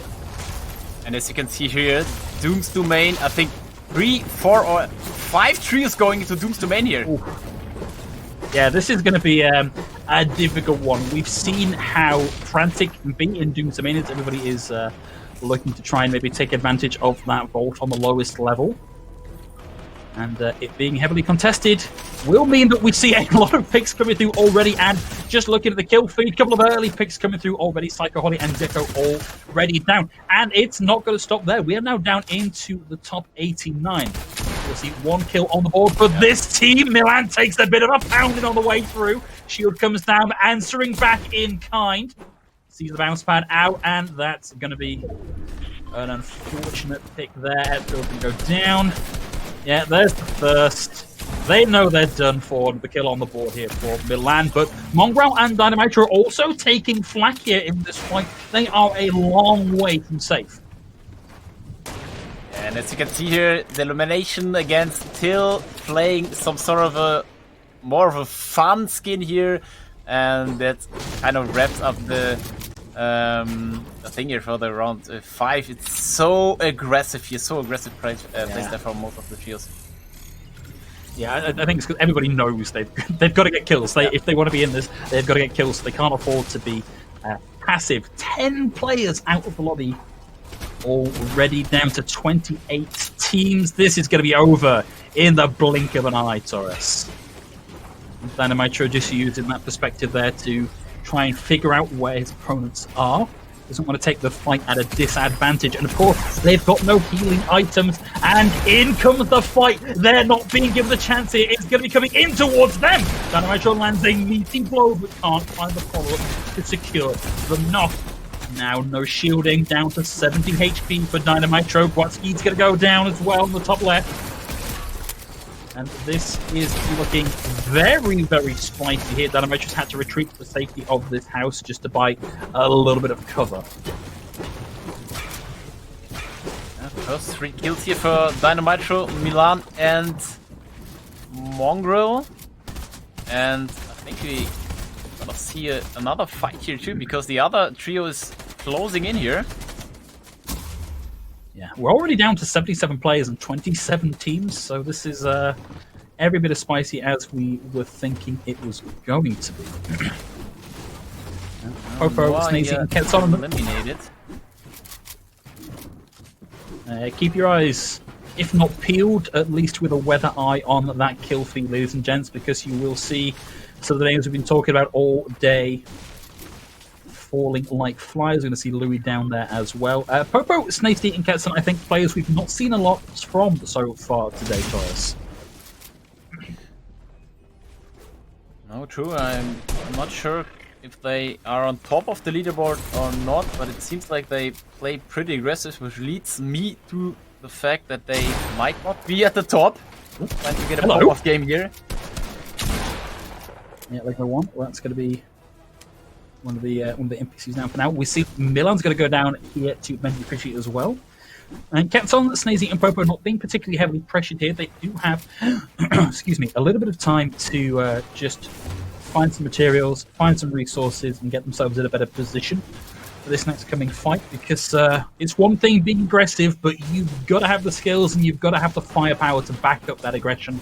No sense rushing in if you can't keep yourself in the fights. Grizzly Forza is taking out 2 players, Noah and Aqua. That's going to be Mugiwara did get the knockdown there onto Stompy. Not quite in a position to secure the kill just yet, but now has the firepower advantage. One player on the floor not able to keep him going. We did see Stompy drop down there, and I do believe in a position to be brought back into the fight here. And we're just going to have to take a second to get himself slightly more healthy to retake this fight. Yeah, Stompy's still not back in this one, and there's the kill. Stompy down. It's now a 2v3 with 1 kill on the board now. Mugiwara claiming that one. Not being that aggressive here. They have an opportunity to capitalize on the 2v3. I'm actually going to see Mugiwara look to take this fight. Takes the high ground, looking to get the breakthrough. Ooh, almost gets that wraparound. Had the headshot lined up when the build came in and interrupted the damage. It's going to be Dietra in a bit of trouble here. See Mugiwara drop down once again. Won't find the break just yet. Div3 looking to get out. Takes a lot of damage on the way through. The build just comes through to buy a little bit of safety. Bounce pad out. And Mugiwara is being so dogged and so determined. Really wants this kill, wants these points desperately. And we are seeing I taking a huge flanking route here. She's still down there on the low ground. Not really in a great position to help out I. And I now trapped. Not a lot of space for him to rotate out of the line of fire of Mugiwara. Mugiwara saving the high ground here. Up against 2 players, and I think the L guy here, number 13, is Vadial, because I know he's playing with Ditrix, who's at the... Finally, thank you. I knew he had a real name. Yeah. Man, this has been, for all it's a difficult fight, this has been such a great run around here. Like, Leo is making such a difficult job here for Mugiwara. And in the meantime, we see Shiro and Bruno are going to go down. Mugiwara takes a bit of a pummeling on the way through. And amazingly, it gives him such a runaround that he's able to capitalize on it, wear him down, wear the rest of the team down, and secure the kill. That was such a phenomenal play.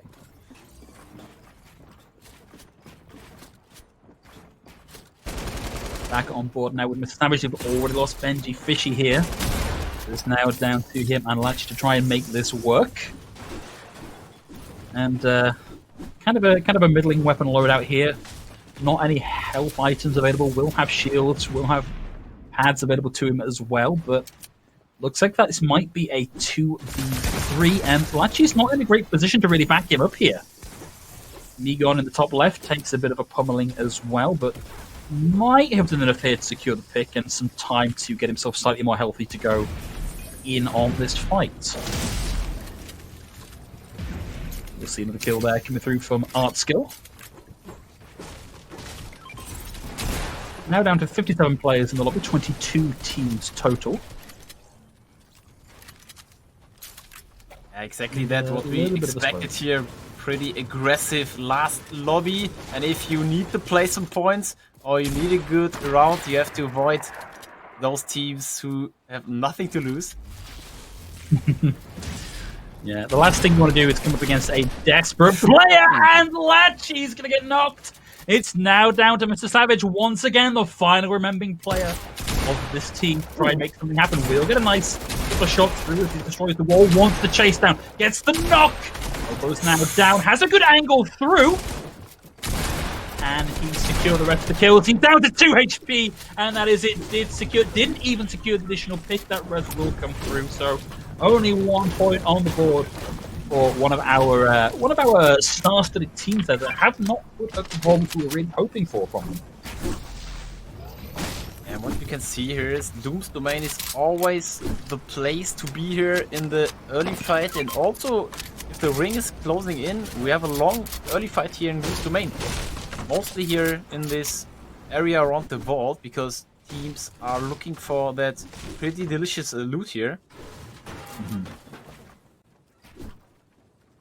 Yeah, we'll see as the storm starts to close in. Obviously, less and less viable to keep yourself in that position. Now on board with Flois, with teammates Xeno and Nyrox, and not a terrible position here for Lois. He's certainly got a lot of build potential here. He's certainly got a lot of healing items at his disposal.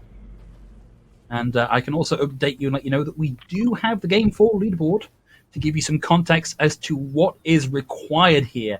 And that's a bit of a lead here for Reason Aqua and Noah. Almost 40 points above the next highest placed team. Yeah, I don't think all of them are alive because I saw Aqua and Noah get eliminated. I'm not quite sure if Reason is still alive. Maybe we can have a look at this one later on here. But Spanish guys showing some consistency here, saving the second place here, and they have a big chance if our first trio is here just with one player. Okay, Reason, thank you. Oh, innings just Reason! Yeah. Oh, wow. This is really unfortunate. No kills on the board for them just yet.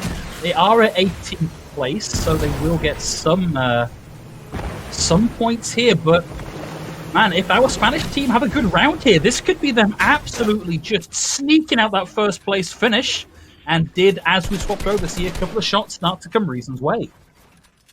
And also very interesting fight here because the team with and around Noah is in 4th place, so Pink, Frey and Fastrokey are looking to eliminate one of the teams who are able to get into the money here. Oh, that's unfortunate. That's the last thing you want, really. Hit by the boogie bomb. Will manage to reposition himself into a position where that was not really the most drastic thing in the world, but did cause Pink to lose some of his high ground advantage in that one. And now he's got to find a way to reclaim it. I think he took the fall damage here to avoid the one pump here because he's at least dancing for 4 or 5 seconds. So maybe a good exchange here. Yeah, it wouldn't be terrible. And we'll see some of the damage come through there. Goes to the rotation around the outside of the existing build. Reclaims the high ground position.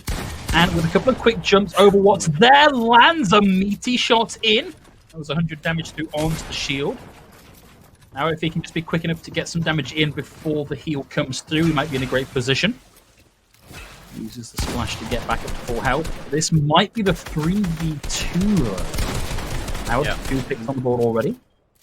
Very important fight for the trio, Noah, Queasy and ADN. Yeah, a lot riding on this one fight in particular. I think the knockdown there, and that's the pick. That might be the team done with, actually, yeah. There's the final pick. And now 5 kills on the board for now with Queasy and Aiden. Very good, and the good part about it is they are center zone and no trio around them. Very good position. Oh, one would say in a less than favorable position here. On his own, no teammates left to help him out. He's on the low ground, and he's going to try and just rotate out of some of this incoming damage, but I'm pretty sure this is a 1v2, if not a 1v3. He's got to rely on a third party to distract some of his attackers so he can maybe get out and survive that a little bit longer. Now with Sunderly, Weepow, and Migon with a huge amount of kills on board, actually. If they can keep up that pace, we might see them shoot up the leaderboard. I think that was 11 kills in total before we swapped off them. Over with Artskill, Laxus, and Jordan. I think so, unless, again, my maths is incredibly off. It looked like there were a lot of kills on the board. I'm not going to lie, I might have misread a 1 as a 7. That's entirely possible. But it did look like a good number of kills available for them. Be another big complex box fight here. A little bit tricky to see where this damage is coming from. I do believe Jorginho's going to have to build up to really get themselves into the fight. Gets a nice wraparound, lands a shot into the back of Suddenly. They lose art skill here, so it's now a 2v3. They've got to equalize, and that is Jorginho down. It's down to Laxus to try and make this work. Yeah, it was, man. That's now 12 kills on the board. This is quite the show up here. An aggressive set of players coming out from Weepow, Migon, and Suddenly. Interesting to know if this trio still has the chance to get into the prize money. What? the performance by Wipo here. Yeah, somebody's going to go down, but Wipo's able to get another one on the board. Revive looks like it might come through here. Yeah, it would be interesting to see if we can get that leaderboard up again and see exactly how Migon, Weepow, and Sunderly are doing in the standings, because I feel like they've got a big hill to climb on this one. We do see Reason go down as well. Sorry to interrupt you, but Reason gets eliminated. 16th place, I guess. So our top trio is out of the lobby. Yeah, that's unfortunate. So if you are our Spanish team, you're going to be feeling pretty good about this one, because as far as I'm aware, I haven't seen them taken out of the kill feed just yet. So a sufficiently good kill round here could see them just hit that first place position. Can we see the standings once again? Just check how many points they... Yep. Okay, that's 17, that's 25 points. So if you're the Spanish guys, or if I would be the coach of the Spanish guys, I would definitely say slow down here, take your time, be patient, and try to get your placement points in addition to a maybe easy kill. Big chance for them. Yeah. You want as high up the ladder as you can. There's 40 odd points between them. Going out at less than top 2, top 3 is probably going to put paid to your chances of hitting that that number 1 spot. Yeah, and 25 points means they just have to get into 6th place, and they will equal 208 points, which is definitely in their repertoire, because they have an average placement of 5.0, so big chance here for our Spanish guys. Man, if you are if you are Reason, you've got to just be sat watching the stream with your fingers crossed going fail, because the last thing you want to do is just have this really unfortunate last lobby when you put a consistent showing in the previous rounds. In fact, here we are on board with our Spanish team. No kills to the names just yet. They hit top 15. They've got to do a little better than that if they want to put themselves into that first position. They even don't need to do here anything, because they have a very good position here at the bridge, replacing everything, saving mats, looking for easy picks here. Very good position. And I'm just looking at the kill count we've got on board with Weepow Co. And this is a very similar kill count to what we saw from Reason and his team to shoot them up the ladder. And if they can keep it going, maybe we'll get a different kind of upset. However, on the top left, we will see Sunny with a line through onto the build there, and I believe that is Weepow down there on the low ground. They're desperately looking for a couple of picks here. They do have 1 kill on the board. They certainly got the knockdown. Snipe's going to go down to them as well. So the player advantage. It's the rest of the Dual Media team in a pretty dire position here. We'll see the pad come out. Didn't maybe land where they would have liked it. I think they were maybe hoping to eject somebody up and track them through and get the knock. But with a slight high ground advantage here for Santa Dennis and QG. They're in a good position here to maybe get a couple of kills on board. Yeah, they're making the right move here, because they are triggering like a lobby spray here, which is very smart, because if you trigger a lobby spray, you have a potentially better replacement here, and you are one step closer to get first place. Very smart. And look at this. Somebody is closing the distance on top of them. Somebody's decided they might want to third party this. Have they got the wherewithal to take the initiative in this fight and secure the picks on the team encroaching on them, whilst they still have the advantage? Going down here puts paid to their first position hopes. Now we're probably looking to close the distance here. Looking to try and get the sneak. That's going to go down as well. So Dual Media down another player, and 5 picks on the board for Popo, Sneezy, and Ketson. Spanish guys have to rotate far here, but the good thing is the lobby is pretty unstacked for a final round, which is very good for them, so they don't have to waste too much rotation items or mat here. We are now into round 5, into the half. Take down Avali and Frumst on board with them now. They've managed to secure at least 11th position, and only 1 kill on the board for them, but they do have this nice high ground position inside zone 5. And Also, Another the terrible trio place to be. with Nyrox has the chance to climb up the ladder because they are going into the round 5th place, so still alive here. 3 people, big chance. But we, man, every time we tag back onto Weepow, Nigon, and Yeah. Suddenly, I'm like, how have they got this many kills? This is crazy. This is 50 kills on the board for them. This is a real pop-off round. Indeed. And we now see Junior Media rotating up onto the high ground, but out of the frying pan, into the fire, out of the lobby. Now, only 10 teams left in content station.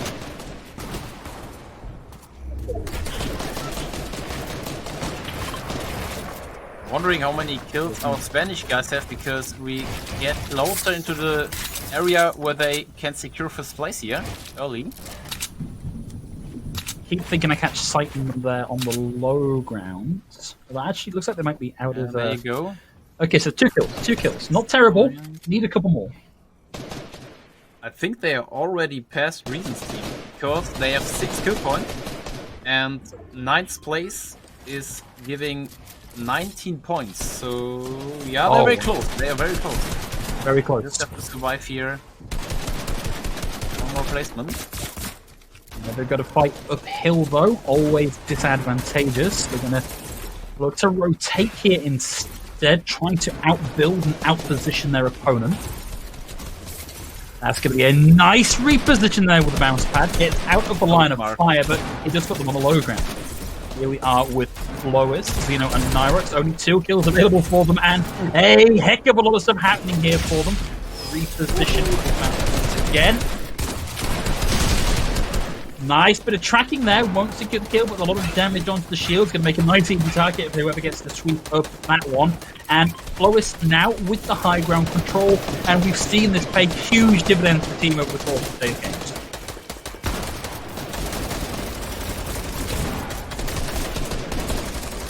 Still now down into the top 9 teams as takedown's going to fall to Storm. Flo is just interested here in maintaining the high ground. Yep. Maybe take a couple of pot shots, see if they can win something. They'll have enough mats here. Hard mats, pretty important too. Let's see. Yeah, hard mats, particularly if you're trying to tarp out here, it's a pretty good position to be in. Very hard to dislodge somebody when they're built up like this.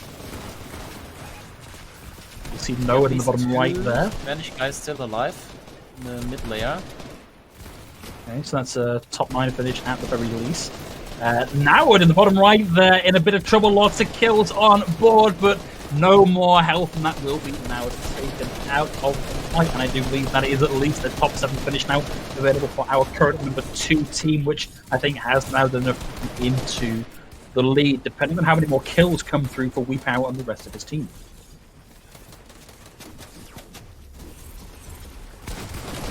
Couple more kills coming through here. We're going to go on board with Andalex alongside Nate and Forza, and this is another respectable kill count here. This is 10 on the board, so a cheeky 30 points here for this team. Forza showing up some numbers here. Yeah. Now into the top 6. Really good positioning. Only 12 players left in the lobby, so this might actually, if my math is correct, be a big advantage now for Andalex, as I think they're one of the few 3-player teams left in the lobby. Definitely, and they already secured 25 placement points, and in addition to their kill points, that's going to be a huge round for them. And now we're down into the top 4. Man, yeah, our Spanish guys are really starting to put up some more numbers here as the round closes out.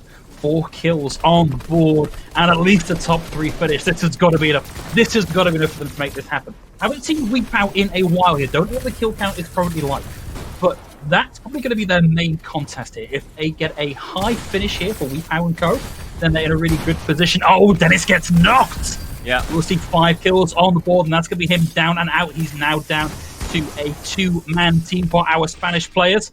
And that is going to be it as soon as it was done. It's over and done, and that is the Spanish team coming out on top here. 33 picks, 7 kills on the board. They have dominated this final round, and that has to be them coming out on top here, Torres.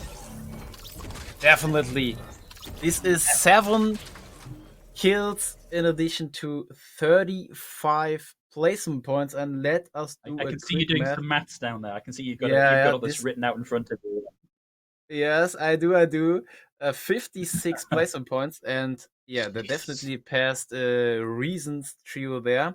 But I'm not quite sure if we see the trio with Willow or Andylex showing or popping into the top 4 here.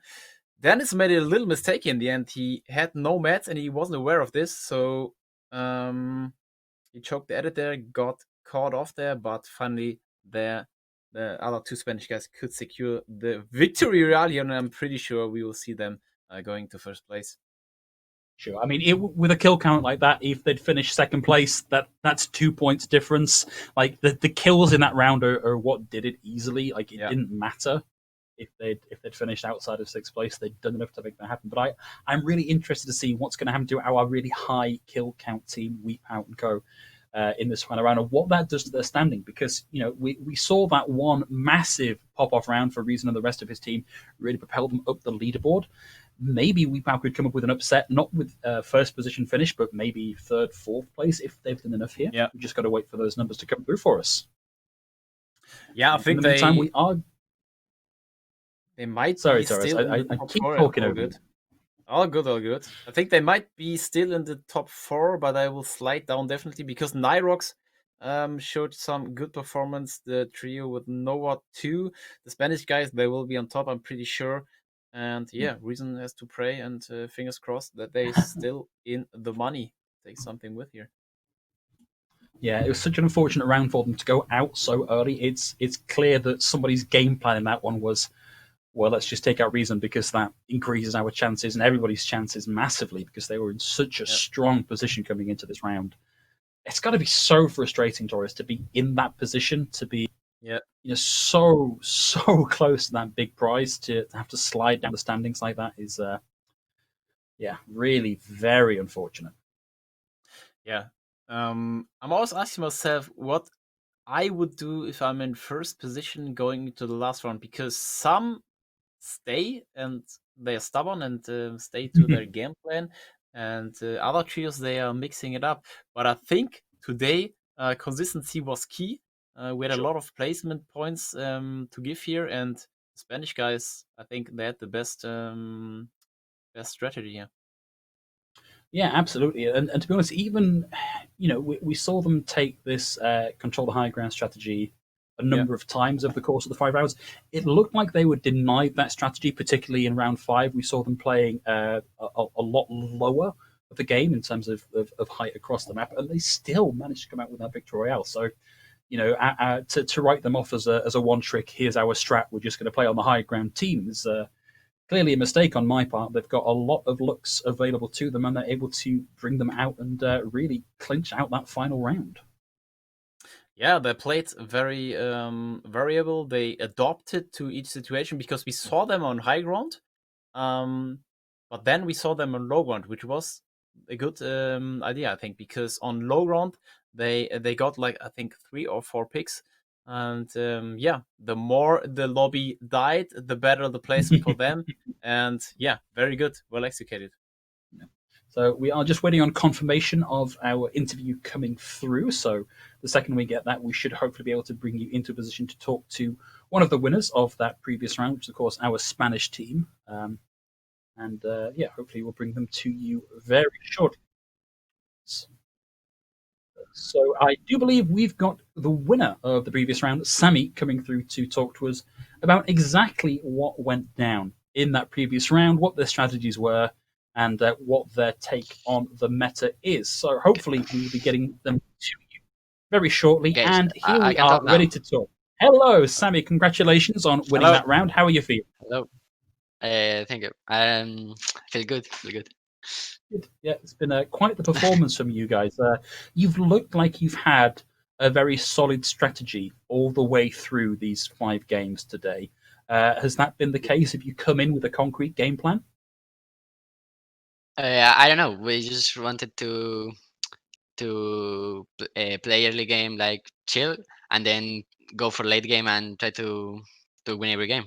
And we were pretty consistent. So Did you mix up your landing spots, or did you stick to the landing spot north of Misty Meadows?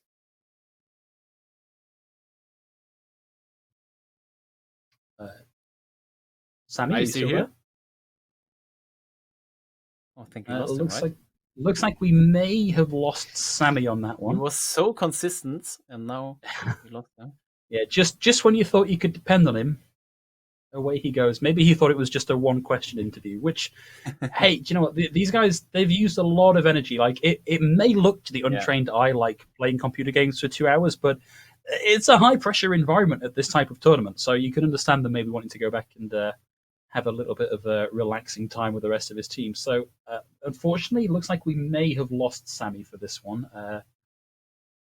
No. Okay, looks like we found Sammy again. Welcome back, Sammy. Welcome back. So I believe, Torres, you were asking about landing spots. Yeah, did you hear my question, Sammy? Can you repeat the question, please? Yeah, sure. I was asking if you stick to your tactics to land north of Misty Meadows, or did you mix it up, or what was your approach there, especially in round 4 and 5? Because the last round was a hell of a W key round. Yeah. I mean, we wanted to land at the top at Disco House and then go down to like Fish with the boat, which is pretty OP. But there was like 2 teams landing there, so we decided to like not go and go to the plane that spawns. Well, okay. So your first landing spot was Disco, but you avoided it because 1 or 2 other trios had the same idea, I guess. Yeah. Okay, so and one question I want to ask you too is, who is the in-game leader of your trio? Because he made something right today. Yeah, I mean, we try to talk everyone the mid game decisions and early game, but on late game, the Dennis is the in-game leader and the one who makes the top. Okay. So you have the roles are clear in the trio, right? Yep. Cool. I wondered, Sammy. So you put up a very consistent performance.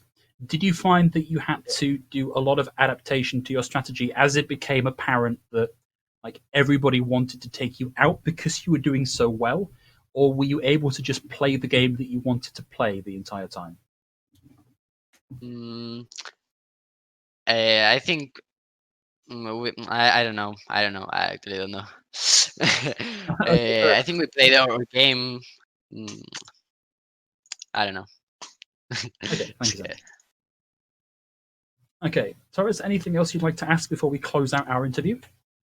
Yeah, I would like to ask you about did you already see a new meta going into the new season? Because from my perspective, I don't know, we have the combat shotgun back in the game, and I didn't see a single combat shotgun today, I think. Do you feel?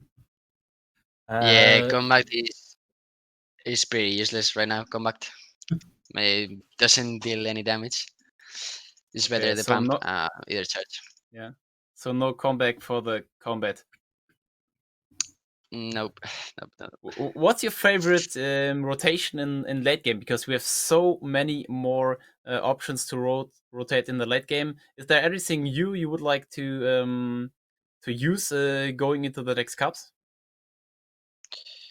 I don't know. I think the best item right now is impulses, the grenades, then the crash pads, and you can easily take kills with them. So yeah. So you have a combination of crash pads and the I would say the baby catty launcher, right? Yeah. We try to carry both crash pads and impulses.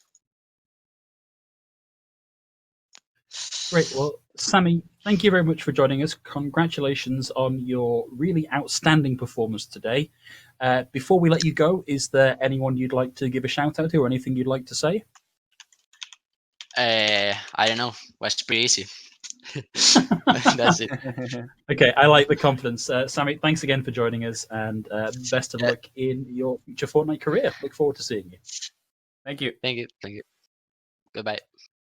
Okay, ladies and gentlemen, I do believe we are very, very close to be able to pull back the curtain and reveal to you who's going to be taking home what's in our grand finals after 5 games. So, Torres, without any further ado, let's have a look at the final leaderboard and see how this all shook out. And that's going to be the wrong one. There we go. We've got it up. Yeah. And unsurprisingly, our Spanish team, we just spoke to Sammy, will be coming out of this, but maybe not by as big a margin as we thought. A scant 20 points ahead of Rezon, Aqua, and Noah. Yeah, and pretty outstanding first place here from our Spanish team. Average placement 4.2, which is so impressive. I think it's the best average placement throughout all trios. Yes, must be. Yeah, it is. The next closest is now at Queasy and Adden at 5.5, so it's quite a margin. Yeah, and Nyrox and Zinu, Wastaken, and Flowy, 5th place here on the money bubble. Pretty unfortunate, just 5 points less than 4th place. This is pretty unfortunate. Yeah, it's such a good performance, and there was like when you look at the stats, it's 3 kills, it's an average placement of 1.8 difference. Like just one more map with us, one more round with a slightly higher finish would have been enough to really put them in the contestation.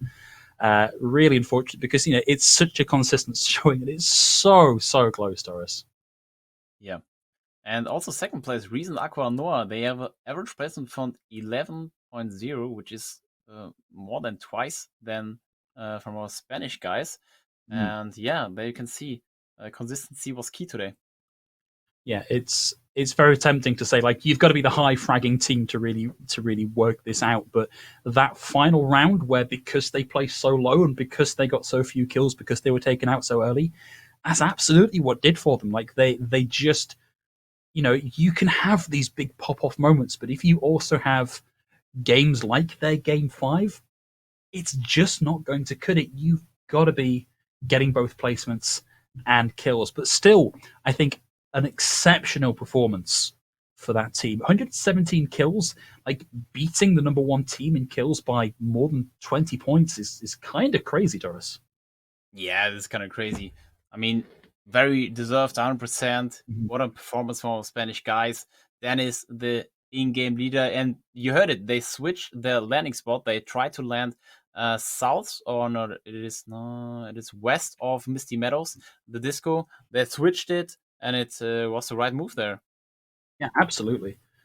Yeah, it shows the value in not just having these set plays, these set rotations, but being able to think on your feet, being able to get input and say, this has worked for us this time, but we know that people are gunning for us this time, and make those adaptations on the fly is the mark of a very high caliber team, and that's why they've come out on top after all these months, all these weeks of trekking through this competition to get to the finals. But that does mean, Torres, very sadly, that's the end of the series. It's the end of the matches today. It's the end of our time together here on broadcast. And unfortunately, we've got to get ready to say goodbye. So as we round out towards the end of this broadcast, Torres, anything you'd like to say about today's games? I was excited before we went into round 1, and I'm very satisfied here after round 5.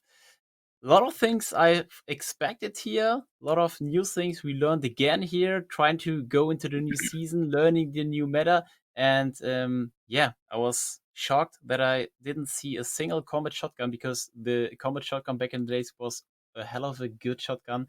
But this kind of it's a new meta. We have the pump guns in combination with an AR. We had a lot of new rotation items, a lot of new strategies, and we also see the placement points, or the more you get placement points, the better is if you play consistent, not too aggressive, not too slow. I think the Spanish guys, they showed us how to play these formats. Yeah, massive performance from our winning team today, but from myself and from Torres and from everybody here, sponsors, so Red Bull Gaming World by LogitechG, AOC Gaming, MIFCOM, 20 Minutes, esports.ch, all the wonderful TOs and observers and producers here to bring you today's games. That's going to be it, but hopefully we'll see you all in the not too distant future at our next event. Good night and take care, everybody.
Jetzt ist nichts mehr so wie früher, jetzt pendeln die Menschen, jetzt rücken wir zusammen, jetzt wird man informiert und unterhalten, jetzt ist da Werbung dabei, jetzt schreiben nur trotzdem echte Journalisten, jetzt sind wir Pioniere, jetzt glaubt das wieder keiner, jetzt sind wir wieder die Einzigen, jetzt ist 2019, jetzt ist unsere DNA seit 20 Jahren.